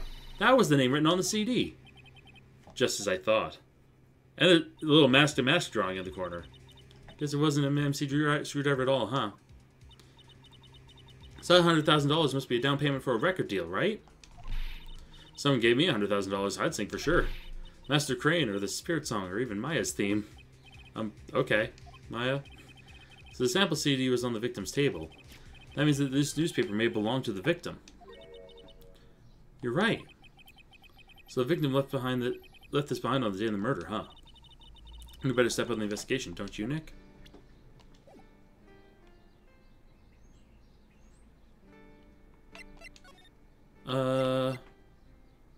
Let's see if we can go deeper now. Oh, we can. Oh la la, bonjour. Welcome to La Tribulations. Oh, hello. What happened to Maya? She's frozen stiff. Oh my god. Bienvenue. Welcome to my petit restaurant. Huh? B Avenue. Oh no, my petit tulip. Huh? Me? Look at this face, like a kitten rejected by its own mother. You are fatigued, no? Alors, you need this. An aromatic bath or a melange of La Narue and La Rose. My personal recommendation. You think I need what? Oui. Just add little drops of this mixture to the bathwater and voila. It will soothe your body and your mind. It's simply fantastique. Really? And for le monsieur? Who, me? Look at that face. Like that la puppy rejected by life itself. You are fatigued, no? Well, monsieur, I would recommend this. Or the bergamot. And maybe a hint of... Oui. la peppermint and la clarissage for a fragrance exceptionnel. Such an invigorating recipe will bring out your delicious beauty, monsieur. He's just roasting Felix. My beauty? Hello. If you'll be seated, I'll bring you the special menu of the day. Actually, we're not here to eat. We're lawyers. Ma bien sûr. I know this already, monsieur. You're La Phoenix Wright, no? Yes. You know me? My, oui, oui. I'll never forget a man who flirts with me, especially in court. I guess he was cross-examined by our mysterious Xenoph. Also, once again, happy Pride Month. Looks like everyone to do this case already knows who I am already. Yeah, it's Gene Armstrong. Yeah, hey, dat dude. How you doing, dat dude? I wonder what kind of sort of impressions Xenop's been leaving people, don't you? Allow me to introduce myself to you again. I am Jean Armstrong. Enchanté. Let's talk to you, Gene. Tell me about très bien. So what does très bien mean? I know très, that means 3, right? No. Très bien is français. In English, you would say very good. Oh, very good. Oui, exactement. L'atmosphere is très bien, and la cuisine is très bien. If the foods are good, why aren't there any customers near? My cuisine is not for all. Some people say do not appreciate the hot cuisine. I thought everyone liked hot cuisine. Since I have lost Maggie, I do not have enough hands. So you're running this place on your own now? Oui, pour le moment. No one has answered my advertisement. Oh, pour moi. Please don't eyeball me while you say that. I am the chef. I am the manager. I'm also a trained aromatherapist. A roaming what? Yeah, John Armstrong's name kind of references his very strong arms. He does have very muscular arms. A practitioner of aromatherapy, the art of soothing the soul with the delicate floral aromas.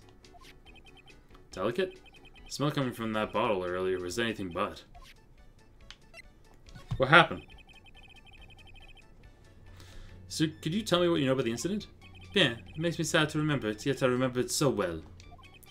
More than a month has passed since it happened. Yeah, I guess it has been about a month since Maggie's sentencing. So, it was the 3rd of last month, just after 1 in the afternoon. A man who was in here for a coffee suddenly became ill. Because of the poison in his coffee? That is the truth as I know it. It was Maggie who took his drink to him. I was in the kitchen. I heard the sound of someone collapsing. When I came out to see what it was, he was already slumped in his chair. He was dead? Mon Dieu, oui, he was dead. Maggie was passed out also. And this man who died, was he alone? Oui, monsieur. All alone. I know that Maggie said there was someone else, but... Let's see. Why is it, with the exception of Brad Armstrong from Lisa, why is it that most Armstrongs are sparkly muscular? Because when you have strong arms, you just have to have that sparkle. You have to have that glitter about you. La police, they asked me many times. Are you sure there was no one else at the table? They asked. But I am not the only one. The old man said the same thing. Old man? What old man? No one mentioned old man. What are you talking about? So who is this old man that you mentioned? At the time of La Model, there was another customer in here. Pupils look orange. They kind of do. What? Someone else saw it? Mais oui, as usual, he came alone that day. At the time of the murder, he was here. He saw it too. They said the same thing, that there was no one else at the victim's table. Maggie swears that there were 2 people.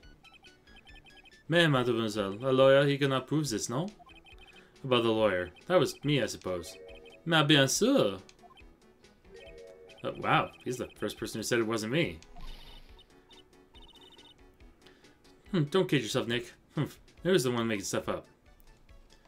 Okay, so talk to him about stuff. Maybe I could... Huh. Maybe I could show him the sports paper? We found the sports paper in the magazine rack here. One of my customers must have left it behind. Do you have any idea which customer it was? The only ideas I have, mademoiselle, I save from my kitchen.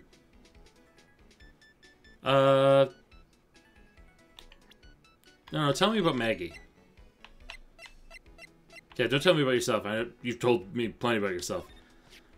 Maggie was a policewoman once, n'est-ce pas? Yes, but she had to quit for reasons beyond her control. Oui, oui. She was the last suspect in the murder investigation, no? Oh, you knew about that?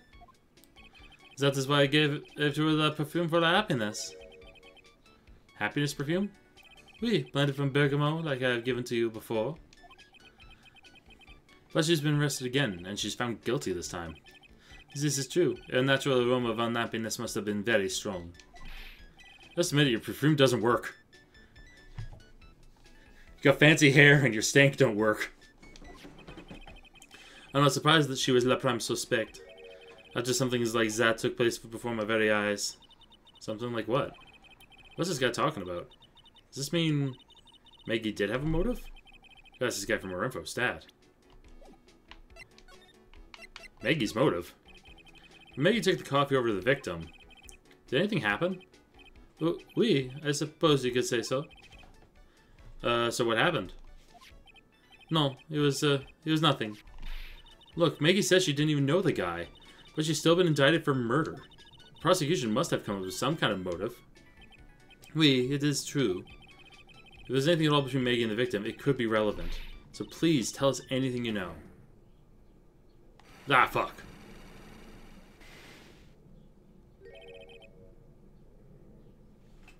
Cyclox? A triple schlammer. Wait, what are we gonna do, Nick? Let's have to remove... What the? What's wrong? Magatama. It's gone. Huh? I had it in my pocket, but it's vanished into thin air. What? But I could see the Cyclox. Maybe that means the Magatama's nearby? Mr. Armstrong, can I just confirm something with you again? Say where the victim was sitting. Was anyone else sitting there? That is a question you'll have to ask him yourselves. Huh? Him? The old man spends all of his time down La Park. La Park? Oh, a park. What park's that? Fine little restaurant. It's called Vitamin Square. Oh, thank you. Je vous en prie, my dear. Let's go check out this Vitamin Square right now, Nick. Yep, and I know I don't have enough evidence to be able to break that. There's no way I have enough evidence yet. Let's go to get some vitamins.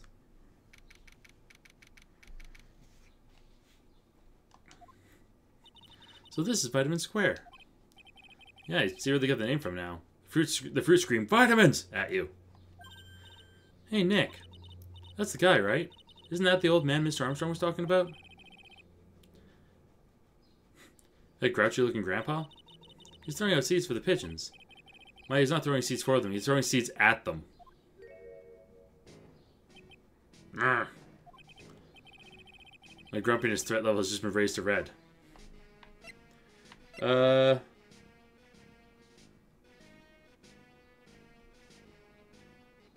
Let's try talking to him. What did you see? Excuse me. Mind if I had a word with you? Yes! Just want to ask you a couple questions. What's the matter with you? Can't you see I'm busy? So don't you like your seeds, eh, pigeons? He's really checking those seeds at them. Go on, eat this! Eat shit, pigeons! Okay, yeah, he's just gonna be fucking mad. Let's look at this apple. This place is so fruity.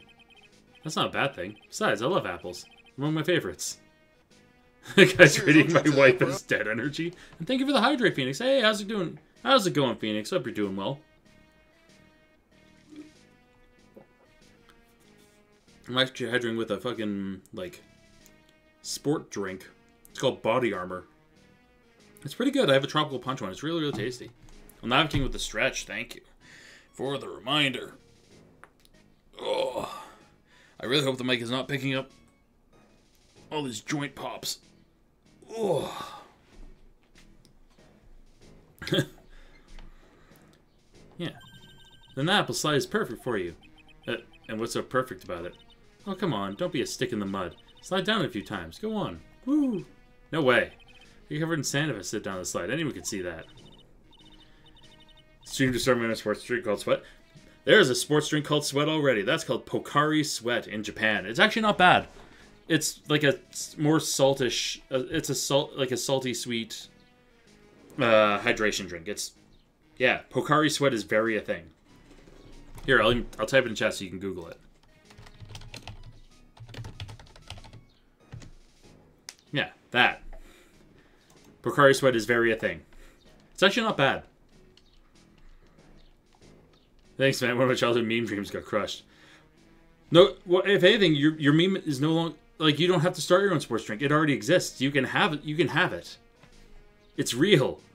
The memes are no longer dreams. Okay, nothing going on here.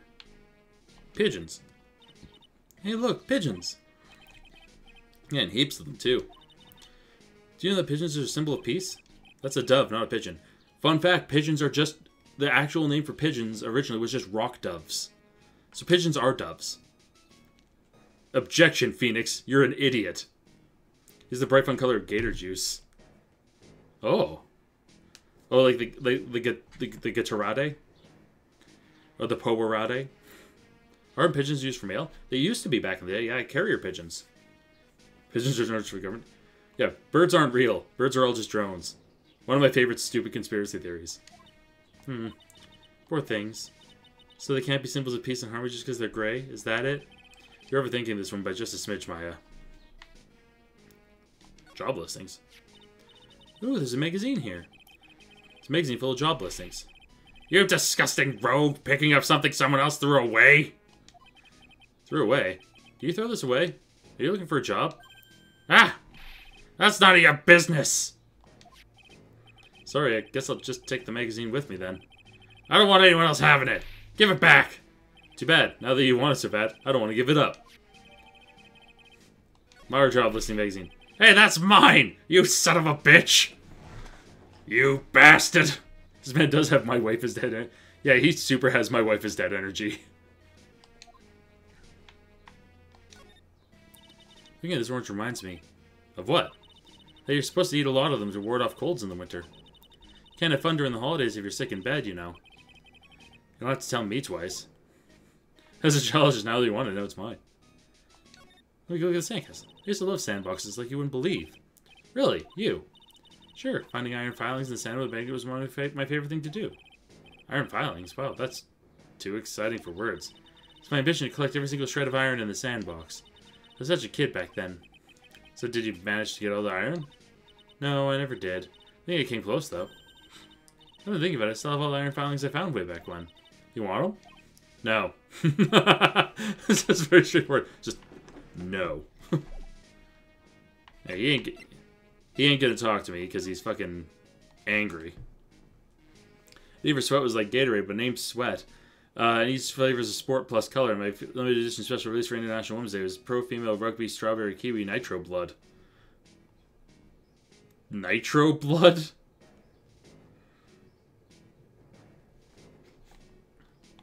What? You know what? We have new evidence. Tell me about things. Mademoiselle? Yes? Are you looking for a job? What? No, I was just... Let me see. Your style is un peu different, but you have a good face. Different? Felicitations, you have passed. I will hire you. Then, come with me. I will teach you everything I know. Nick, help! I don't know whether to laugh or feel bad for Maya. Maybe I should do both. Oh. Well, now they're gone. There's nothing to do here. Vitamin Square won't let me do anything. Trade Band won't do anything. Detention Center. Looks like they have Maggie in questioning. Guess I've asked her pretty much everything. Come back if there's anything else. There was one place I haven't been yet. Yeah, bye, you can have her. Yeah, just get out of here. Ain't that right, Kakashi? Yes, yeah, the one place I haven't been yet.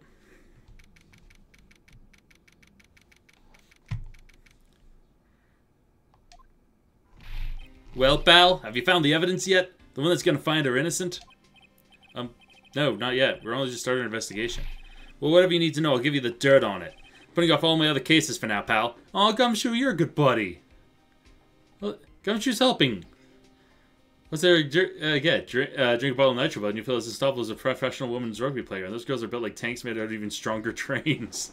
I mean, you're absolutely right in that case. Because, like, no. You don't fuck with rugby players. Because they're built for fucking endurance. Like, especially Aussie rules. Like, Gumshoe's really fired up with this. Oh yeah, one more thing. The retrial has been approved. Court's sitting at 10 a.m. tomorrow. And Godot's going to be the prosecutor. Oh. Him. Now listen up, pal. If Maggie's found guilty again... Yes? I'll make sure you get locked up good for it. Got it? Okay. I mean, let's talk. Tell me about Maggie. So the guilty party was Maggie Bird, huh? Yeah. Back when she was on the police force. You were her mentor when she was a rookie, right? Yeah, I kept a close eye on her. I mean, not too close, you know. Hey, what's with the funny looks, pal? It wasn't anything like... Look, sure, I was a boss when she was doing her training. But that was it. Nothing happened. Gumshoe sure is sweating up a storm over nothing. Ah, so that's it. Our big old Gumshoe has a little crush on Maggie. Look at him. Look at Gumshoe, our bisexual king. Because you can't tell me he doesn't also like friggin' Edgeworth as well. He has to. But then there's Phoenix and Edgeworth, which is the classic ship. I don't like her or anything. I was who doesn't like Edgeworth? Yeah, really. In terms of tough athletes, there's more sports than football and hockey, boxing. The top is pro women's rugby. Oh yeah. Good stuff. Gossip with Maya about this later. Look, pal, don't tell anyone, okay? You gotta keep it a secret, got it? Sure. Would you mind not guessing what I'm thinking all the time? Hey, tell your face, pal, not me. You'd have to be blind not to see what's on your mind. Yeah, tell me about the victim. So I was wondering, could you fill me in on the victim? Glenn Elg. He was a computer programmer. And his name is a palindrome. Glenn Elg. Spell it backwards. It's the exact same. I see, a programmer. He was just a regular Joe working for a small-time computer firm. Maggie never had any contact with the guy before that day. And all she did was take him his coffee on the day of the murder. Pal. Yeah, Maggie also claimed to have never seen the guy before.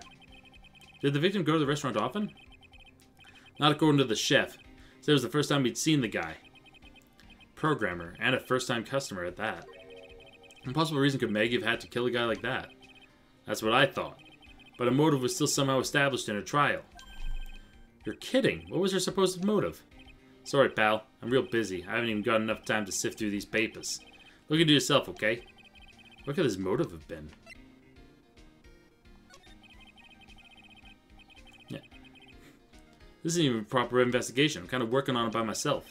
Oh, that's right. The judge already ruled on the case, and all the evidence is in already. The only problem is with Maggie's testimony. Yeah, it doesn't sound very good for us, huh? Look, pal, I got a mountain of papers on this case to look over before tomorrow. So I'm just gonna say this. Maggie Bird's no liar. I guess she's a bit out there and a bit off base sometimes. But she was a good cop. It's not exactly complimentary, you know. Yeah, it's not complimentary to be a cop.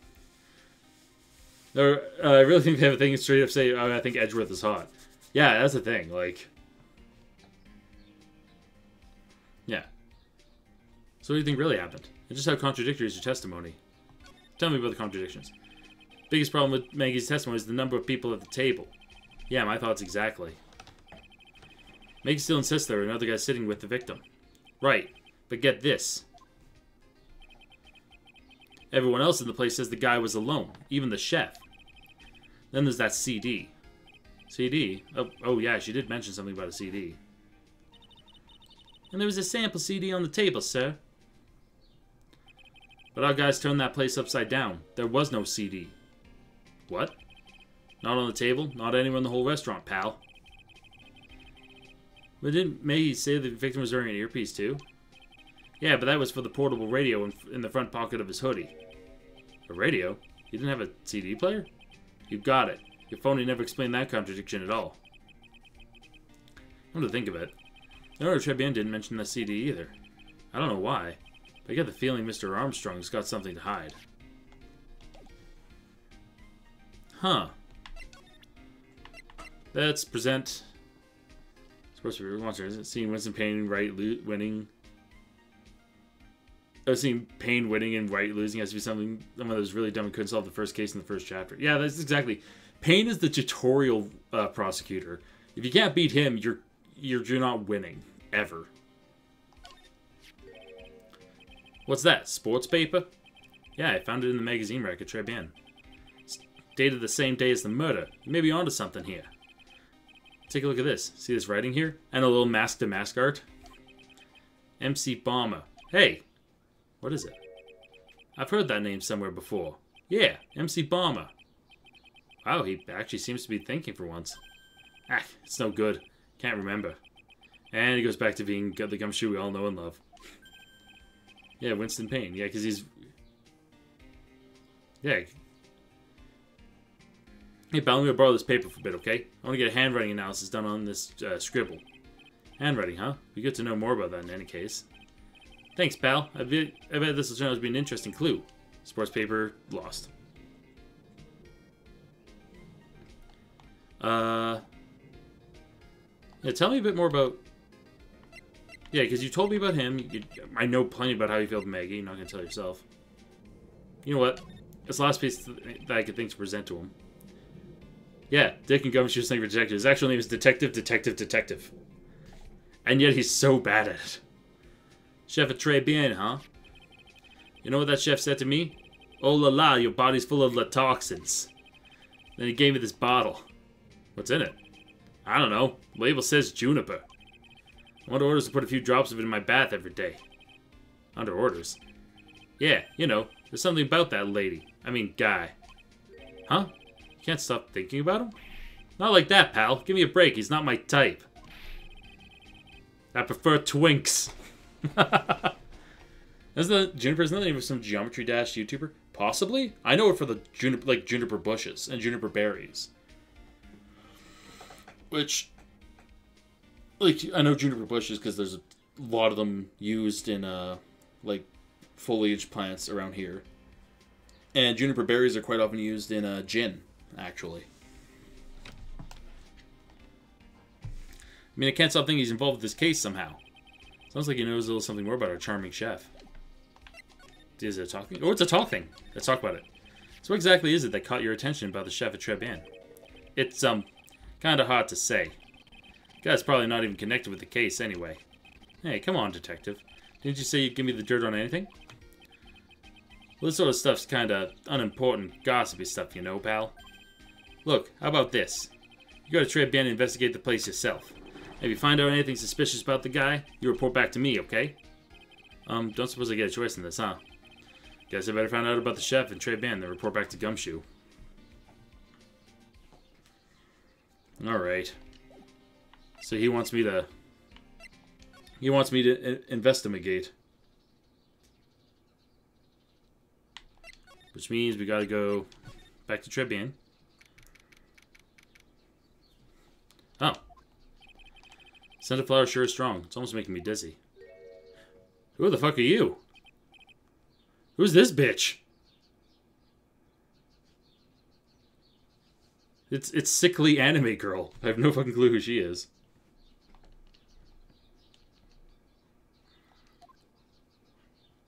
Oh. Who was that just now? Customer? She had sort of a dark aura about her. Oh, welcome. Be having you. Oh, what a cute voice. Oh, hey, Maya. Oh, it's just you, Nick. Maya? Well, how do I look? Maybe you should quit being a spirit medium.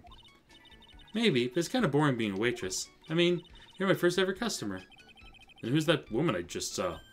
Oh. Since you're here, you might as well have something to eat. I am kind of hungry, actually. Yeah. Maya, talk to me about being a waitress. So how do you like your new job, Maya? I never knew there's so much for a waitress to do. Take people's orders, bring them their food, make coffee, work the cash register. Of course, we need a customer before I can do any of that. Maya looks like she's in a maid suit. She kind of is. It's kind of a maid outfit. Yeah, it's a nice looking restaurant. It's a shame more people don't come. Don't forget about the ultra cute waitress. Check out my gimme a tip smile. Hey Nick, why don't you order something? The chef's preparing a tasty lunch set at the moment, or so he says. How much is it? It's the twin tea set, so it's $20, of course. The twin tea set? I believe I'll be taking a pass on that. It's kind of expensive. What? But you can't. Come on, Nick. It's not every day I get to be a waitress. I want to try carrying plates and working the cash register. How about cleaning the toilets? That should keep you busy. Yeah, right. Maybe later. About the lunch. Oh, fine choice, sir. No, I am. Kitchen, a lunch special, please. With all the extras, drink, side salad, dessert, and gift. I don't need any of that. Just a moment, please, sir. Maya's really getting into this. So how much is the set lunch then? $20, huh? With a drink, side salad, and dessert, it's $45. I mean, that's classic Maid Cafe swindle. Is that, I've been to one Maid Cafe once when in Tokyo. But it was part of like a tour, so we didn't pay for anything while we were there. But no, classic Maid Cafe thing is that there's a cover cost to get in. Drinks are expensive. Food is double expensive. And all the sides are, like, that's the thing. It stacks. Maid Cafes stack quickly. Hey, wait a sec, Maya. Sorry to keep you waiting, sir. Here you are, our deluxe fortified lunch set. Whoa. The dish inspired by lobster and abalone fricassee with a balsamic vinaigrette. Bon appetit. Thanks? Come on, Nick. Hurry up and try it already. Lobster, huh? Alright. Down the hatch goes. Well? Are you hungry, Maya? I'm starving. Here, it's yours. Really? Remember, Maya, my wallet doesn't print money, so you better polish off that plate. I just remembered. I've got to clean the toilets. Hey! You can't be in that much of a hurry to clean the toilets. Tribune lunch special. Added to the court record. Oh!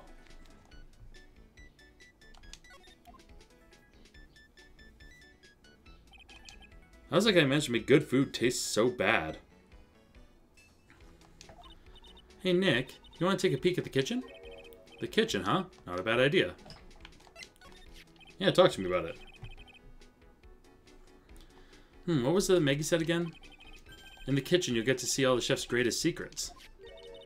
In the kitchen? That sounds tasty. They're not selling food, they're selling aesthetic. Yeah, that's the thing. They're selling aesthetic when you do like Maid Cafe stuff. Hey, wait up, Maya. What is it? I'm pretty busy right now. When are you going to show me around? There goes my plan to find some cool clue and show it off in your face. I better conduct a search in the kitchen myself. Can I move there? Oh, nice. To the kitchen!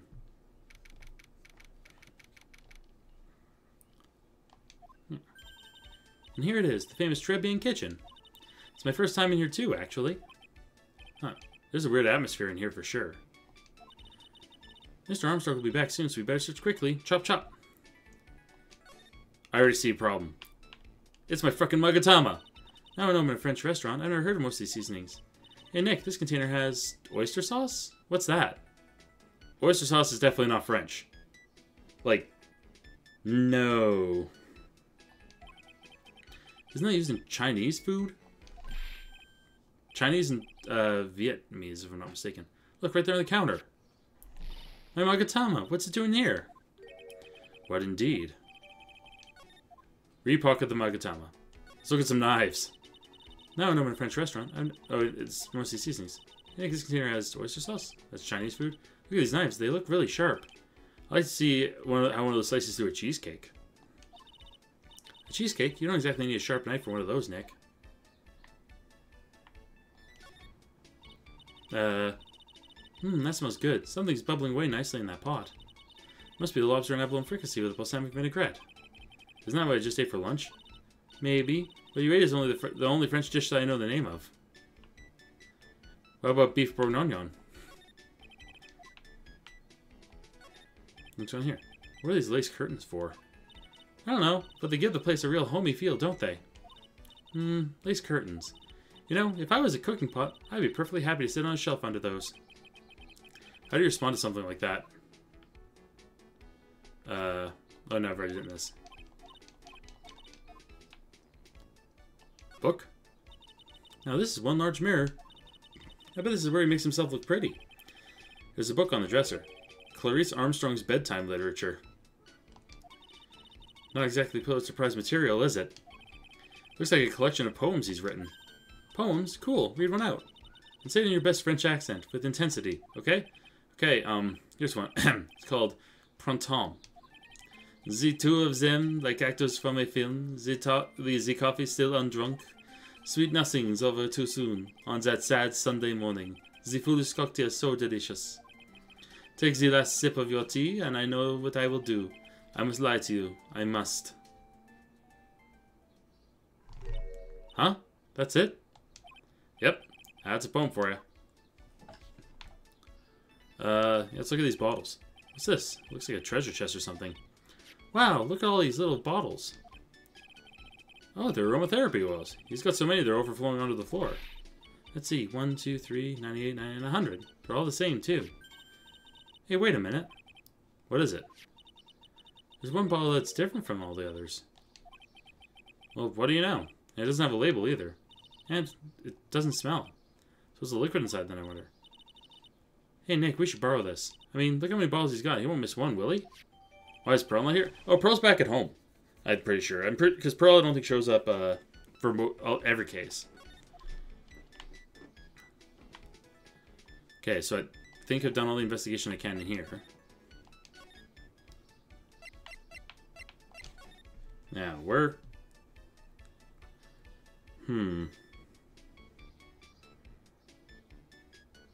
Maybe the old man will talk to me now. Oh. These are different. The old guy's not here anymore. Okay, well, fuck. I can't talk to him. And I still haven't answered questions for him. But we now have a busted-ass scoot. Huh, a scooter, huh? Who would leave right in the middle of the park like this? The wheel guard and the light are busted, too. Guess it must have been an accident. It's totally wrecked.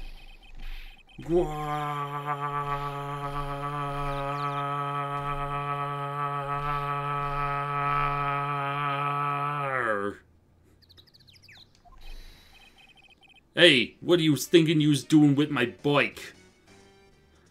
Oh my god, this guy's fucking flashy as fuck. No, I was just... You've been messing with my new ride, is that what you've been doing?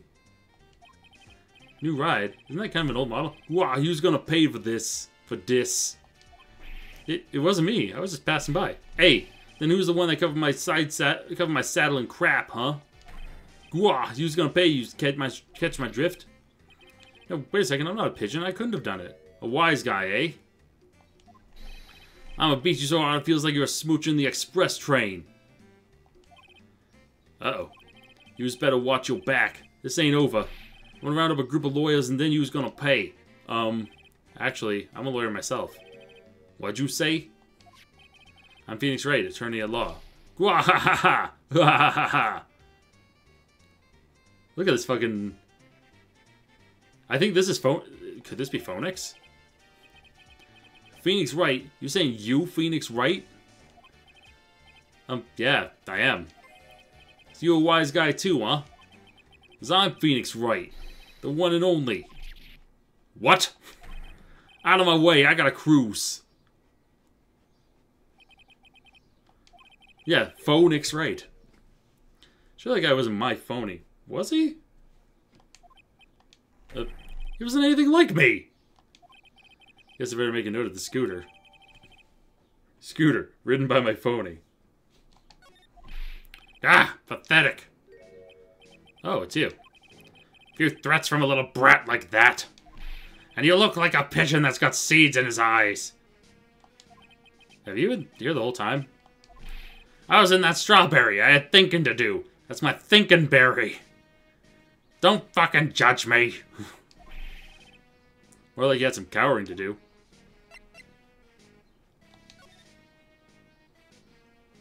Okay, I've talked to him about that. Clearly that's not going to do anything new. Excuse me, sir. Can I ask you about Maggie Bird? I don't know any Maggie Bird. Yes, you do. You know, the waitress at Tribune. If you ask me, it's a disgrace. That's what it is. An innocent young girl revealing herself like that. So you don't like that kind of thing, then? What are you trying to say about me, boy? Explain yourself. Nothing. I'm not saying anything about you. I know your kind. You young ones with your spiky hair and your fancy suits and your badges and your psychic mediums that follow you around. There's so many psychic mediums in this town. It's really fucking peculiar. That Eagles is overflowing with filthy ideas. I know someone needs to learn some stress management. Get out of here, you young brat. Do you go to Tribune a lot? Huh? That miserable excuse for a restaurant. That garbage they serve in there is not food. Where's the sushi, the tempura, the rice? Tribune's a French restaurant, sir. Where do you think we are, boy? In Paris? I want real food, not those snooty snacks. What about those shameless girls? You mean the waitresses? You can see all the way up to there. There. Yes, the waitresses. They're practically naked. It's a disgrace, isn't it? Well, isn't it? Those fucking... those whores. Those maids. God damn it. Listen, it's not my restaurant, and don't shame them. That's a miserable excuse for a restaurant, that place. Miserable. It's a boomer with a dead wife. That's exactly what this is. He certainly knows the place. He must be a regular. If he hates it so much, why does he keep going?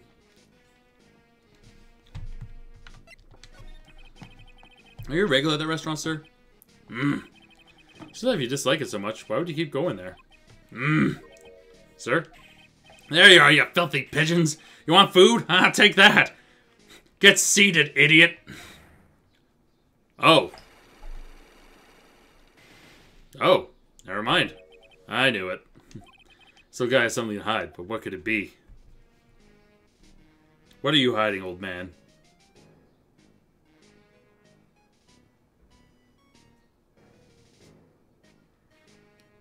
Well, I think, once again, we have, like, no... I don't think we have enough to really go off of yet. Let's try... Let's see if Gumshoe's got something to say. Back in the Criminal Affairs Department. Oh, look at that. Hey, you're just in time. What is it, Detective Gumshoe? Lad got back to me about that newspaper you gave me. It must be in the sports paper with the memo scribbled on it. So, what did they say? The analysis turned up anything? They said that the doodle was written by the victim, Glenn Elg. No doubt about it. Pigeons killed his wife. Yeah, that's... You know what? I'm going to go with that again. I like that canon. I expected as much. The victim took the paper with him to the restaurant on the day of the murder. That's our best interpretation of the facts at the moment. Alright, we got the sports paper back.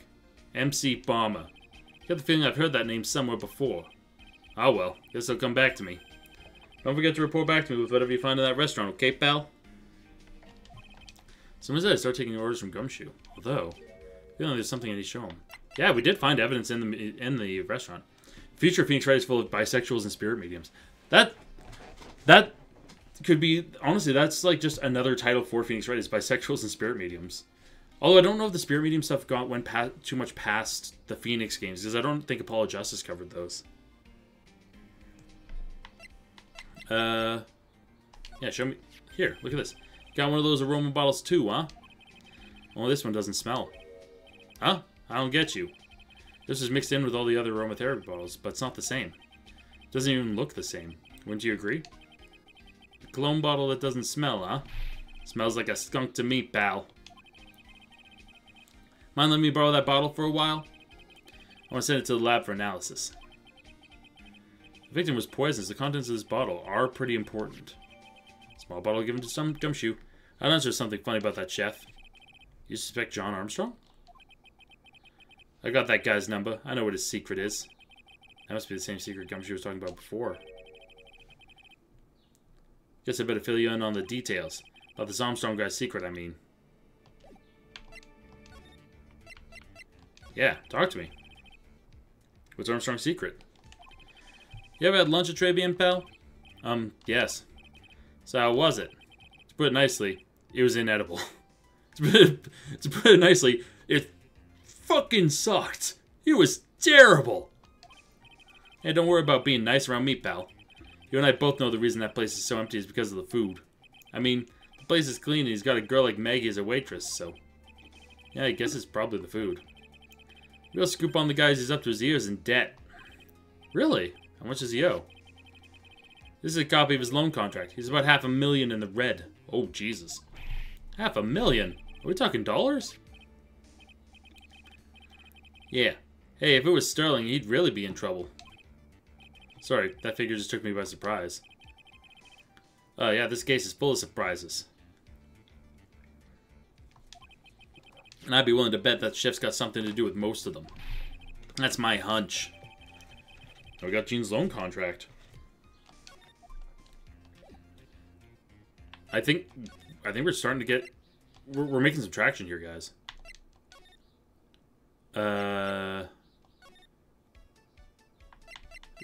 I was hoping that would change to Gene or to Armstrong. Maybe back here. Though, I think with the stuff we have, now that we have the sports paper back, we might be able to actually get more out of this guy. Let's see if we can Magatama him. Phoenix Wright versus Phony Wrong.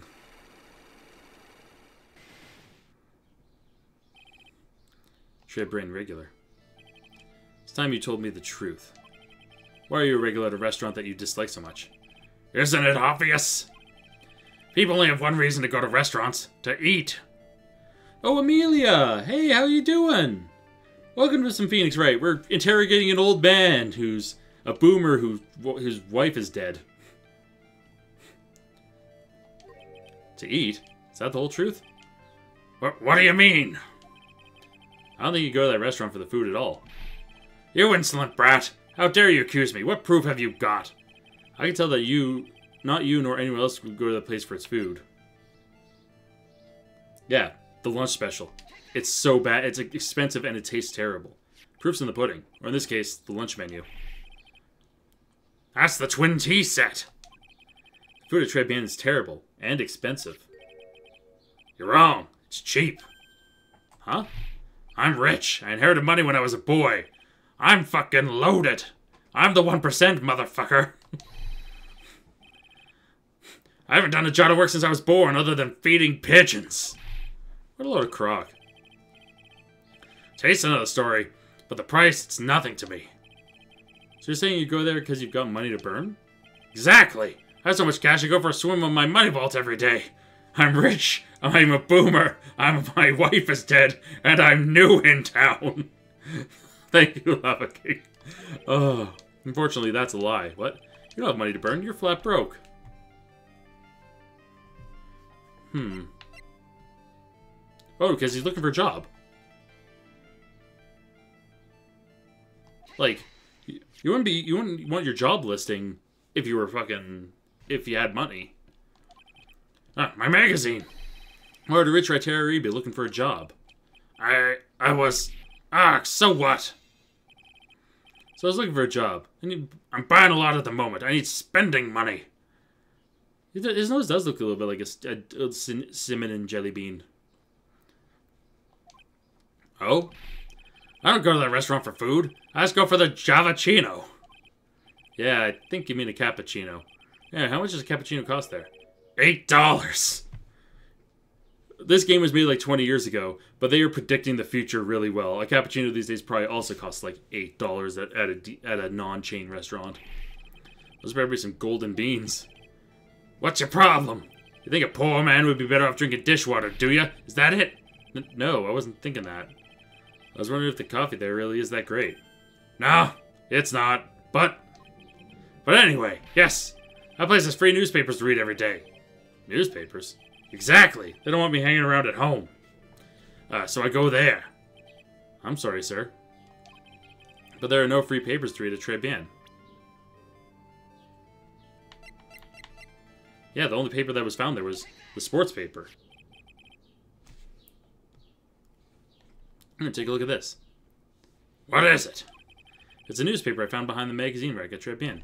So? What of it? This was the only paper there, and it's dated more than 1 month ago. What? See what I'm getting at here? That restaurant doesn't get newspapers. This is just one the customer happened to leave behind. Yeah. So tell me, why are you so determined to hide the truth? I'm rich, my wife is dead, I'm a boomer, I'm looking for a job, and I'm new in town, and my nose looks like a cinnamon jelly bean. This old man. I'm not hiding anything. I'm gonna put this guy out of his misery. Listen, the real reason why you go to Tribune is you keep talking about the maids. You keep going to the maid cafe because you like the girls. What are you asking me about that girl for? She was the waitress at Tribune. Ah! Therefore, the answer to the mystery of why an old man would drink expensive coffee at a terrible restaurant is the waitress. Ah! But I don't recognize that face. And you're probably telling the truth here. Because you weren't looking at the girl's face, you frickin' pervert. It's a perverted old man who's not rich. My wife is dead. I'm a boomer. I'm looking for a job. I don't look women in the face because I'm looking somewhere else. And I'm new in town. But at her outfit. Well, that's the truth, isn't it? You became a regular restaurant because of the waitress's uniform. You went because you like maids. The uniform's all you could think about, isn't it? I can't take it. To you, that waitress was your... Enough, please. No more. Stop saying the word. Stop saying waitress. Stop it, stop it, stop it. Yeah, he's a pervert. We did it. We unlocked his face. Tell us why you're regular. Sir? Yes, it's true. I was there for the young girl. Finds him a dirty, wicked, sinful old devil. Okay, now he's admitting it. No, I didn't mean it like that. Let me get one of those lousy cups of Javachino every time for $8. All because of the servant girl. Punish me. Lock me up. Really, that's not what I'm here for. You'll be the same. Another 20 years and you'll understand what it's like to want to look at maids. You know how painful it is to be an old man like me with my severe nose problems? No, really, listen, sir. Stop calling me that. I have a name, you know, boy, so show some respect, I'm Victor Kudo. Sorry, Mr. Kudo. You young ones think you know it all, don't you? Well, I'm not saying another word. I won't tell you anything more. This guy was in the restaurant at the time of the incident, which means I have to hear his testimony one way or another. I don't believe this. I even broke his cyclox and everything. I guess I'm gonna have to try it again when he's in a better mood. Yeah. Well, now we know Victor Kudo's name, at least.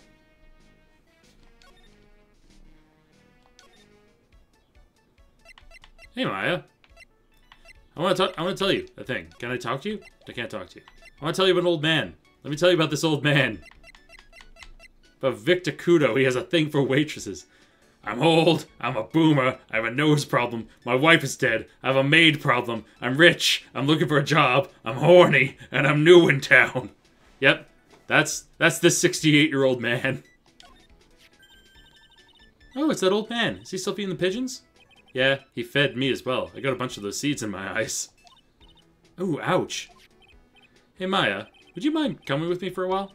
Huh? Me? Why? There's something I really want to ask that old man. Sure, okay. I'll just get changed. No, hang on. Can you go like that? I guess? Sir? Huh? You again? Maya? Huh? Well. I see. Nick, his eyes are burning into me. It's okay. I think it's going pretty well. Ah! Huh? Still just a little child. We're only gonna play on the slide, alright? Play on the slide? Ah! We were so close. It's a little more than he would have spilled. Pigeon, Ah! How can we crack this guy? Excuse me, please, sir. Quiet, can't you see I'm feeding the pigeon? Oh! Maid Mia! I think, okay, fair. Mia, well... If you don't mind, sir, I'd really love to talk with you. Yes. Of course, certainly. I'm Victor. Victor Kudo. Hi. Even from beyond the grave. Wow. Yeah. Maya can channel the dead, and she got Mia. Mia's possessing Maya and taking the shape of Mia. Even from beyond the dead, Mia Fey has Riz. Like. Now, tell me more. About the incident. Oh, you mean the man who died after drinking the Javachino? It's like he's a different person. It's quite a shock, even for me. He was a strange-looking boy. The girl took the Javachino over to him, you see. And was the customer alone? Definitely. He was the only person at the table. He took one sip of his Javachino and he said something like, "Wah!" And then he collapsed, dead. Oh, how terrifying. You're so good at listening, aren't you? Oh yeah, West Mia got the Maya doesn't. They're both female. She got something. I think it's pretty obvious. Tell you anything, whatever you want to know. Someone seems to be telling the truth now. Looks like Mr. Kudo didn't see this other man either. Do you like the food at Treban? What, the fact that she's dead? Well, no, it's the adult appeal as opposed to it's difference between a 19-year-old and like some people like mature women, Lava King, or more mature women, and not barely legal. Because believe it or not, there's a lack of appeal there. Well, of course, I'm really quite a sophisticated man. I was once a young businessman once, too, you know. Set up a casino in London. Really? How interesting. Eating the food in that restaurant really takes me back to my 8 days in France. What a lovely story. London's in England, not France. Oh, yes. France is wonderful. I'd love to show you around the city sometime. It's too much. I can't take it. I want France. Haha. Tee-hee. Can't believe Mia's laughing at this guy. What's going on? She's using the power. She's using the power of physical appeal to get this guy to be an idiot. He's also a simp. I'm a boomer. I'm a simp for mage with bazongas, and I'm new in town. You visit Treban a lot, don't you? Of course. I mean, yes. What does Mia do when she's not possessing your sister? Oh, she's just vibing in fucking heaven. He's a tier 3 sub. Oh yeah, he absolutely is. I'd like to come and see you there. Really? Oh, you flatter me so.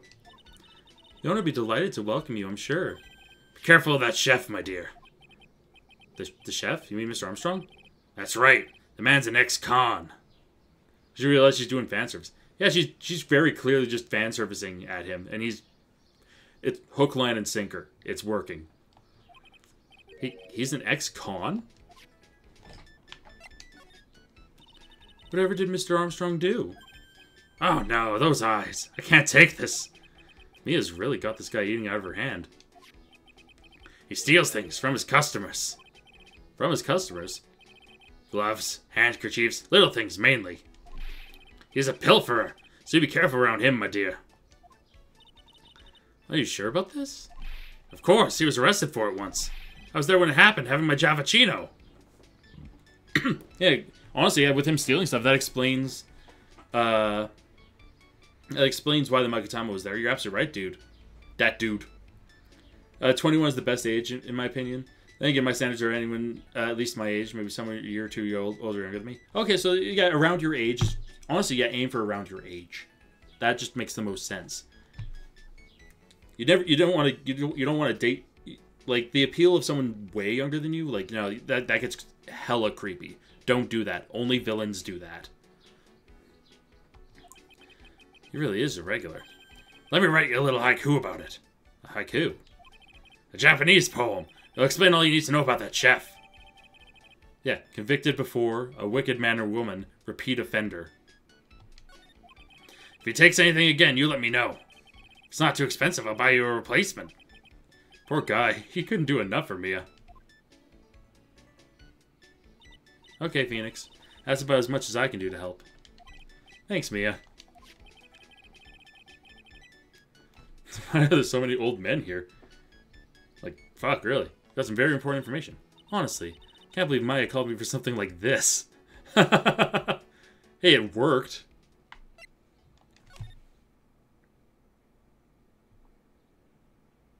Alright, let's go back to Trey and see if we can run into Armstrong. Wait, Mia, what's the afterlife like? Oh shit, she's already gone. God damn it. Guess it's about time to wrap up today's investigation.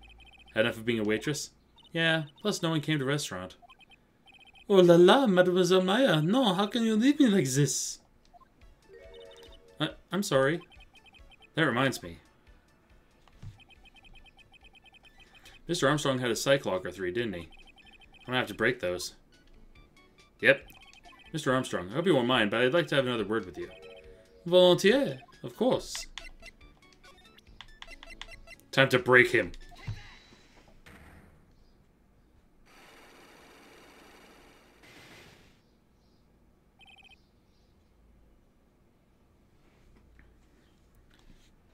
Alright. And apparently there's an achievement to try to get here, where I have to fuck up... I have to fuck up a little bit each time. Maggie's motive.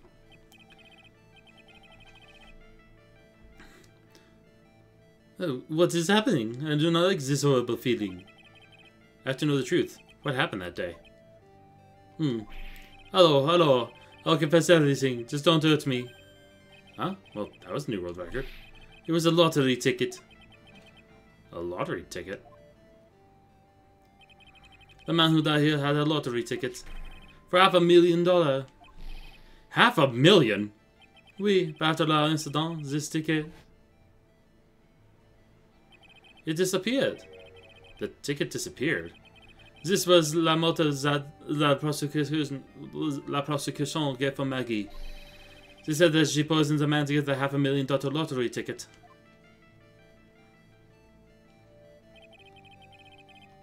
Please help me do this. May hello. I actually can't save right here. It's not letting me. May hello. You've been trying to hide this information about the lottery ticket from me. I want to know the reason why. No, monsieur, you doubt me, but I've confessed to everything I know. Mr. Armstrong, $500,000 ticket. I think I knew who took it. It was stolen by this person. See, there is a thing where it's, if you present irrelevant evidence, because there's an achievement at this step where it's if you fuck it up intentionally each time, or at each psych lock, it gets you an achievement. So let's say Victor, because it definitely wasn't Victor. Well, how about it? Ça va? Excuse me? It means, how are you? Oh, I'm fine, thanks. Bien, I'm happy to hear it. Huh. Doesn't sound like I'm doing fine with these psych locks, though. Yeah. Poor Maggie, she was tempted by evil, no? No, if it was really Maggie, you'd have no reason to hide the facts from me. Mr. Armstrong, $500,000 ticket, I think I knew who took it. It was stolen by this person. It was stolen by you. Mr. Armstrong, I think there's a very high probability that it was you. Ah! Wow, that was one piercing scream, even for a man like him. Mais pourquoi moi? Why? You have no evidence. I'm not mask. I'm not the kind of person who steals the property of others. Sorry to disappoint you, Mr. Armstrong, but I have evidence to the contrary. I present to you proof that you have stolen from others in the past. A scooter. Wait, perhaps that would be nice. A terrine, maybe? Sorry. I was just thinking about my lunch menu. Terrine de canard. What do you think? That sounds lovely. Hello. Au revoir, monsieur. I must go to buy l'ingrédient. I guess my evidence is a bit of a lame duck. I'm not a massive mask. I'm not property values. I have evidence contrary. Your evidence is the Magatama. Oh, whoop, nope. No, fuck. Okay, I guess the fact that he stole that doesn't count.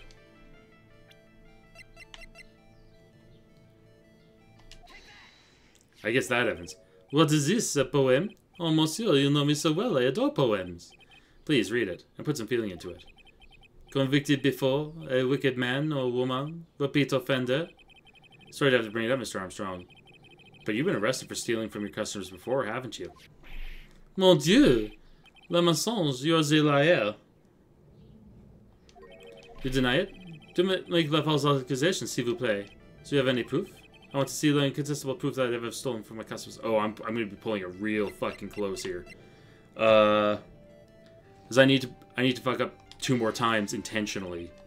Imbecile, imbecile, you are an imbecile. What are you singing?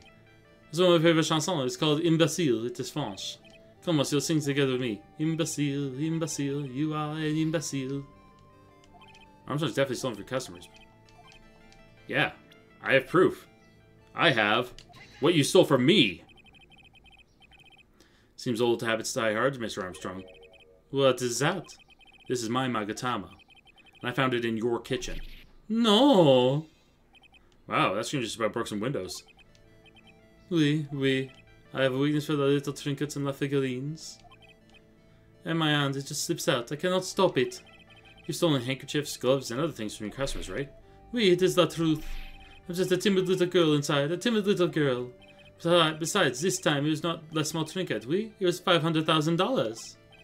Mais non, why would I steal it? I have no need for such money. Really now? Oh, monsieur, what is it? Isn't it true that you're in some pretty serious trouble? And that you're in desperate need of a large amount of cash? Oh, fuck. Okay, I can't get the achievement. I fucked up too much.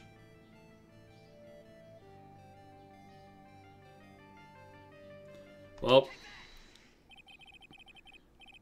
Yeah, that's what I has to save. Yeah, I should have saved before I started the cycle lock. I fucked up. That's okay. I'll just come back and do this again at a later date to get the achievement. This restaurant's deep in the red, isn't it? Ah, you have a loan to the tune of $500,000. That lottery ticket would have wiped out your debts. Well, Mr. Armstrong, what do you have to say to yourself now?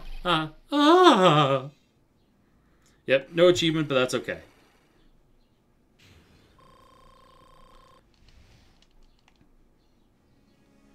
Now you can talk to me about Maggie's motive.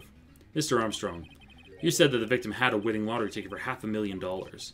How did you know he had something like that in the first place? The man, he was listening to the radio with his heels piece. Maggie said something about that too. The winning number was announced on the news, I think. All of a sudden he exploded. Yes, $500,000, he shouted. And the ticket? Oui, he had all of his tickets spread out on the table. La table. I was so desperately in need of money, so I... Put the poison in his coffee? No, no, no, no, no! Oh no, you naughty man! I simply helped myself to one of his tickets. What? The victim collapsed and Maggie passed out. I thought to myself, pourquoi pas? He had so many of them. Yeah, but only one of them was a winning ticket, right? How could you do that, Mr. Armstrong? Maggie was arrested because of you. No, this is not true. Yeah, I did not take it. That ticket for $500,000, I mean. But you just told us you did. You took it. You said you took a ticket. Mais non, ma fille. It was not. That's enough. Huh? Ah! Mr. Godot. What in the heck are you doing here?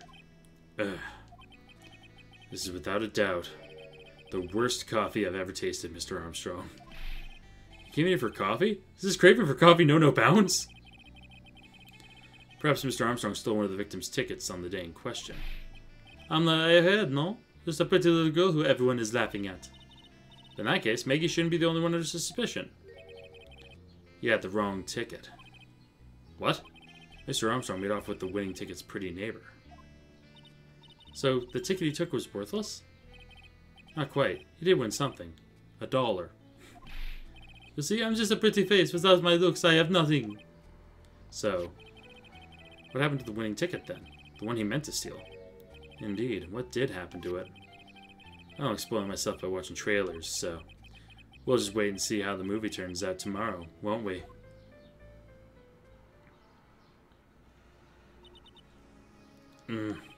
Voila, you too. Time to laugh at the pretty airhead. Looks like it won't be needing this note anymore. Throw it in the trash. We got a new mystery now. Namely, where did that winning ticket go? I've got a bad feeling about this. Well, anyway. Oh, that wraps up investigation, too. We can't let Maggie suffer any longer for this, and certainly not again.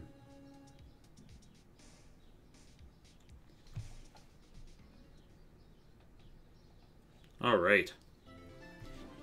We're into first trial day.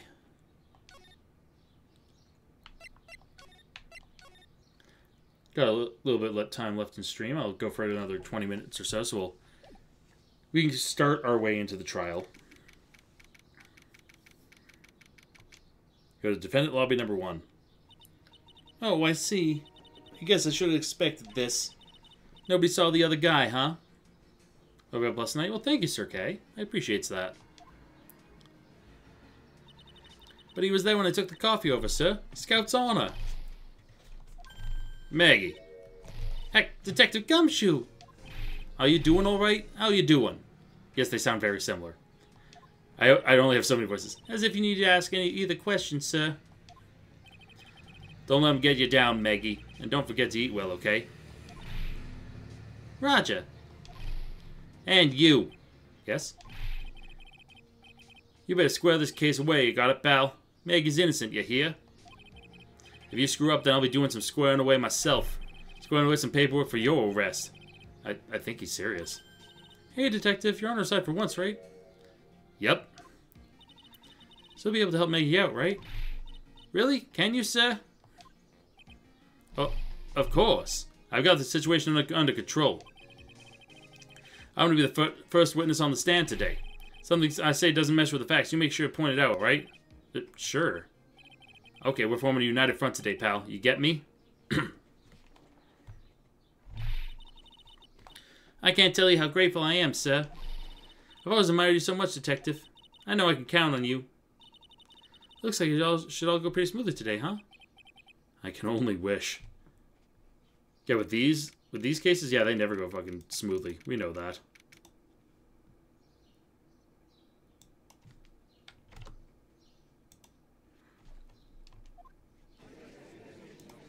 Alright, what do we got?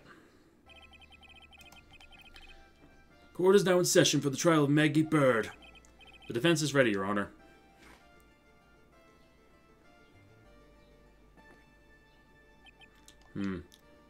Bitter. Mr. Wright. Yes, Your Honor. What's wrong? Nothing, it's just whenever I addressed you in the previous trial, your response was... you was talking to me? It was a little, well, intimidating. No, that wasn't me. That was the phony Phoenix. Phonix. I see, so our trusty Phoenix Wright is back with us now, is he? Our trusty? So, Mr. Godot, your opening statement, please. Mr. Trite, whether you're a fake or the real deal, we will find out soon enough through this trial today. But I can already tell you I'm the real Phoenix Wright. I wasn't questioning whether you're Phoenix Wright or not.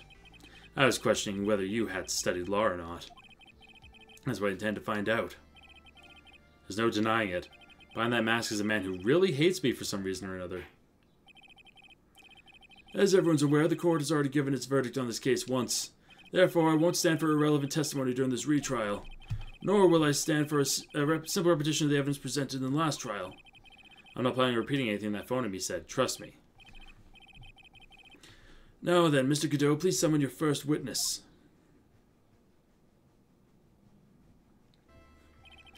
Let's start with the formality, shall we? Name and occupation. Witness, state your name for the court. Huh? Oh, sorry, sir. The name is Police Department Detective. Occupation, Dick Gumshoe. Other way around, Detective. Huh? Oh, sorry. Anyway, I'm the officer in charge of this case since yesterday, sir. Since yesterday? Yeah, the guy who was on the initial investigation's tied up with another case now. I hope Gumshoe's really got everything under control for everyone's sake. I see. So, Detective Gumshoe, would you outline for the court the basic facts of this case? Yes, sir. The victim's name was Glenn Elg. He was a professional programmer. He was on the payroll of Blue Screens, Inc., a local company.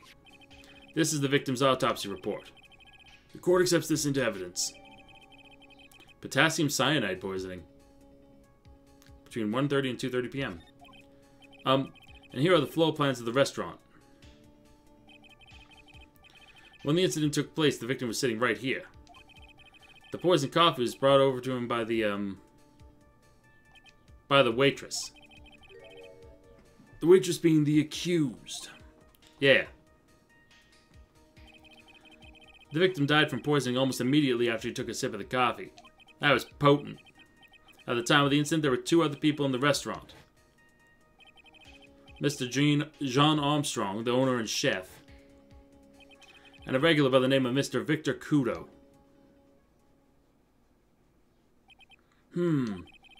Still seems to be a very straightforward case to me. I can read. Trade and floor plans added to the court record. Come, detective, take up this hammer and nail the defendant's coffin shut with your own 2 hands. Man, that's... Godot, stop trying to be raw as fuck. Stop it. Yes, sir. Testimony. When the incident took place, the victim was alone at his table, sir. We understand that the guy, Glenn Elg, was listening to the radio at the time. Traces of poison were found in his coffee cup. What we found was potassium cyanide. This stuff really packs a punch.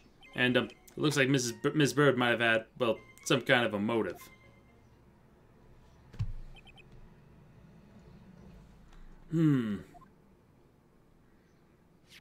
Godot's still your favorite prosecutor? I do like him a lot. Although, honestly, Von Karma, from both Franziska and Manfred Von Karma, are fantastic, too. Edgeworth's good, but he's, like, standard. To me, he's the standard guy. Franziska Von Karma's cool, though. Using the dark aromatic depths of coffee to conceal the poison. Classy lady. The facts of this case seem to be ironclad. Mr. Wright, I would ask you to begin your cross-examination, but... Yes? Please, no intimidation tricks this time around. Is that understood? I already told you, that wasn't me.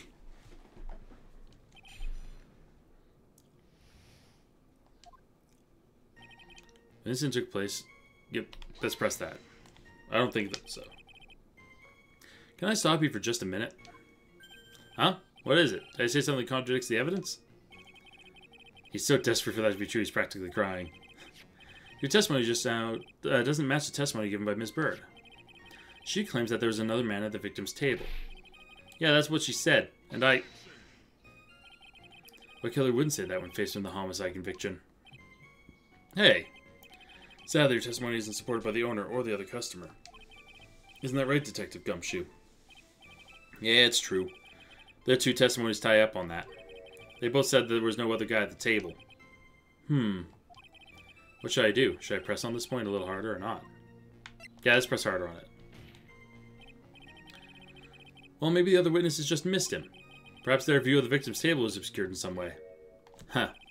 That argument is as weak as the coffee at Tribulations, trite. Thoughts on Blackquill? I don't remember who Blackquill is. Is that Apollo Justice's dude? I have here in my possession a ticket. A ticket? Looks more like a photo to me. Yes, one-way ticket to Guiltyville. Population, the defendant. Okay, that's cheesy as fuck, man. Godot, you're great. Cheesy as fuck, but you're a cool dude. I'm cool with you. This is a photograph taken from near the entrance to the kitchen. This is seen as witnessed by the chef moments after the poisoning took place, correct? Oh, sorry, that was the judge. I think the court will agree with such a clear view of the scene of the crime. How, Mr. Wright, could anyone have overlooked the second person at the table?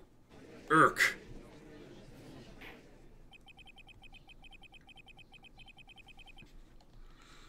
Certainly seems to show the victim's table extremely clearly. Crime photo added to the court record. Oh, okay.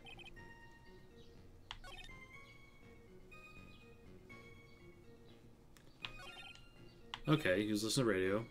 Trace, yeah, tell me more about the poison. Oh, these dual destinies. Okay. So traces of the poison found in the coffee cup and nowhere else. Not sure I get you, pal. Was the poison a liquid, or was it a powder? If I had to put it in layman's terms, I'd say it was a powdery substance. So the poison could have been anything that was on the table. Sugar, salt, pepper. Huh. You put salt and pepper in your coffee, Trite?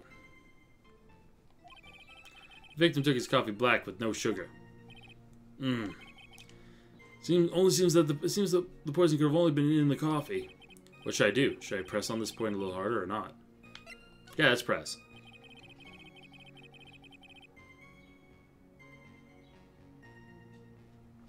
Are you absolutely certain that the victim even drank any of his coffee? Huh? What do you mean? According to this file, the poison was found in the victim's coffee cup. But what proof is there that the victim ever drank any of it? Oh, hey, you're right. That's what I was thinking.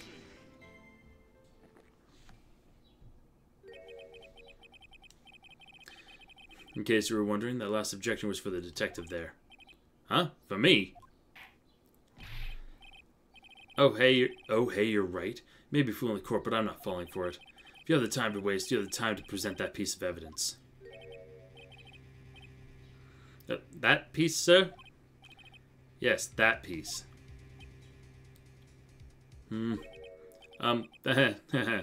What piece was it again?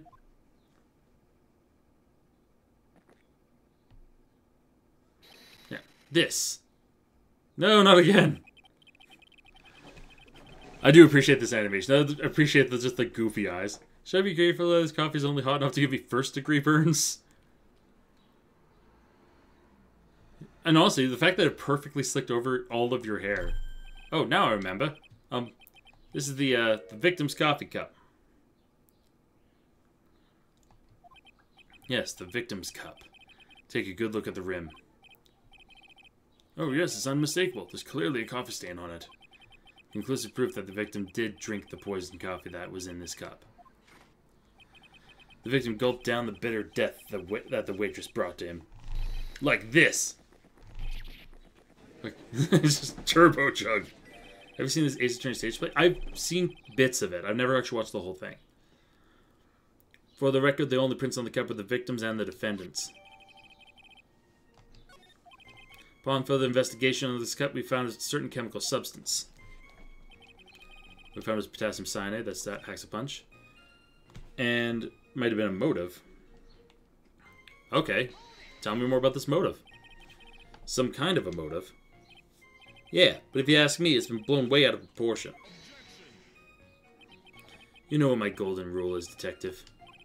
Check out a bad cup of coffee. You can always get another. Huh? I don't get it. I'm saying we can always get another witness on the stand if we have to chuck you out. Nope. So stick to the facts, Detective. Now then, what was Ms. Bird's motive? Come on, Gumshoe. They said she wanted to steal a lottery ticket. I knew it. That's what we heard yesterday, too. Disappeared from the scene of the crime. And it wasn't just any lottery ticket. It was a winning lick ticket for $500,000.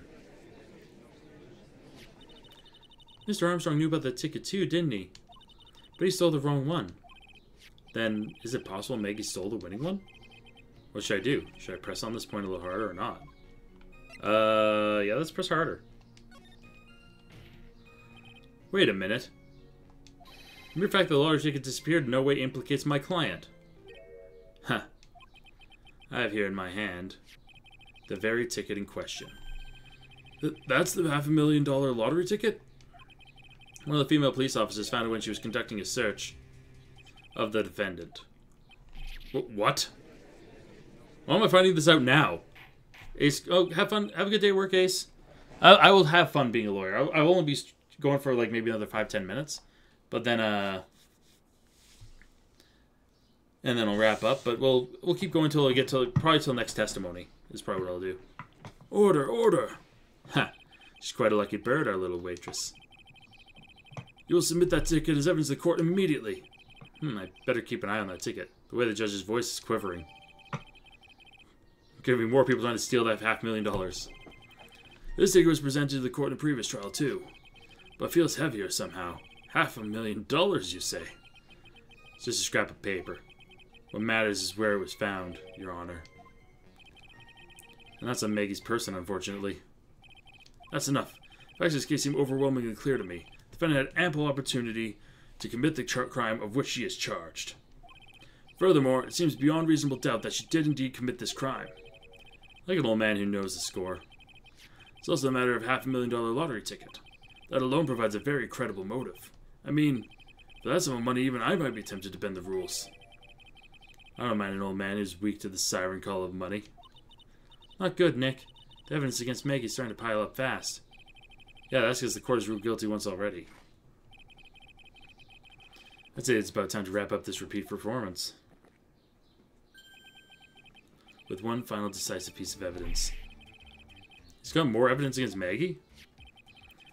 This is the apron the delightful Miss Bird was wearing at the time. Wow, that's not the cleanest apron I've seen. That stain looks like... It can't be blood, can it? Huh. Seems the little star of our play was a little flustered. And someone spilled coffee on herself. Coffee? That's not exactly the first thing that caught my eye. Of course, coffee stain isn't the most interesting thing about this apron. No, there's something else that stands out even more. Something else? I presume you mean... Of course, I'm referring to the pocket. The pocket? Search carried out right after the incident uncovered this. Potassium cyanide. The very poison used by the killer was in her apron pocket. A bottle of poison in Maggie's pocket. Yeah, and Maggie's prints were the only ones on it. What?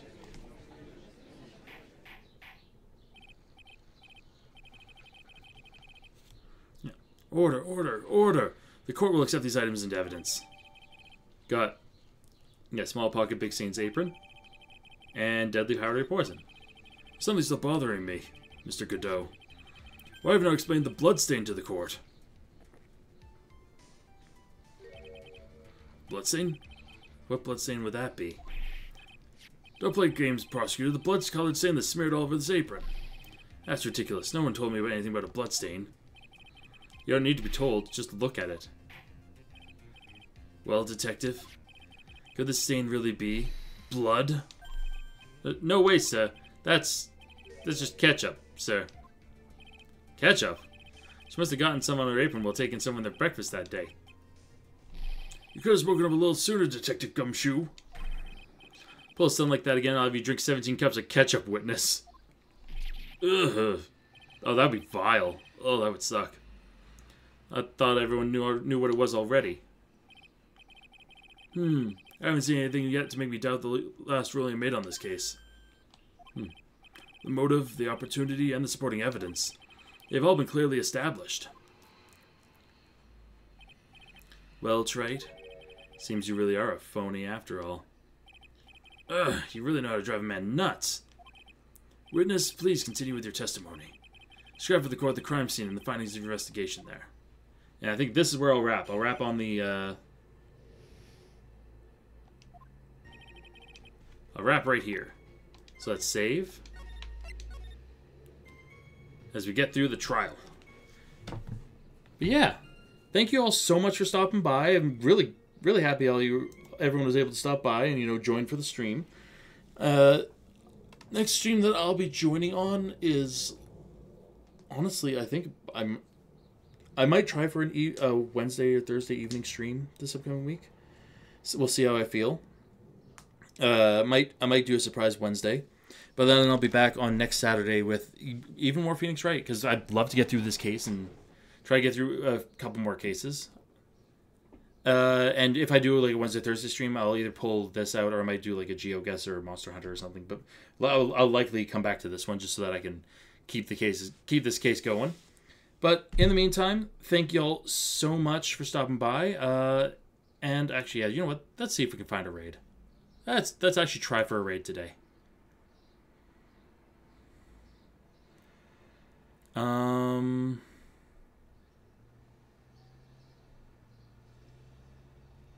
ba, ba, ba.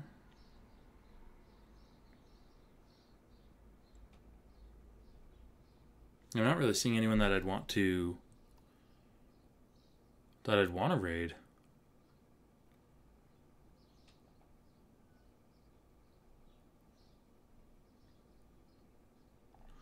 Yeah, might hold off on it, but I need to start doing some more evening streams so that I can actually find people to raid.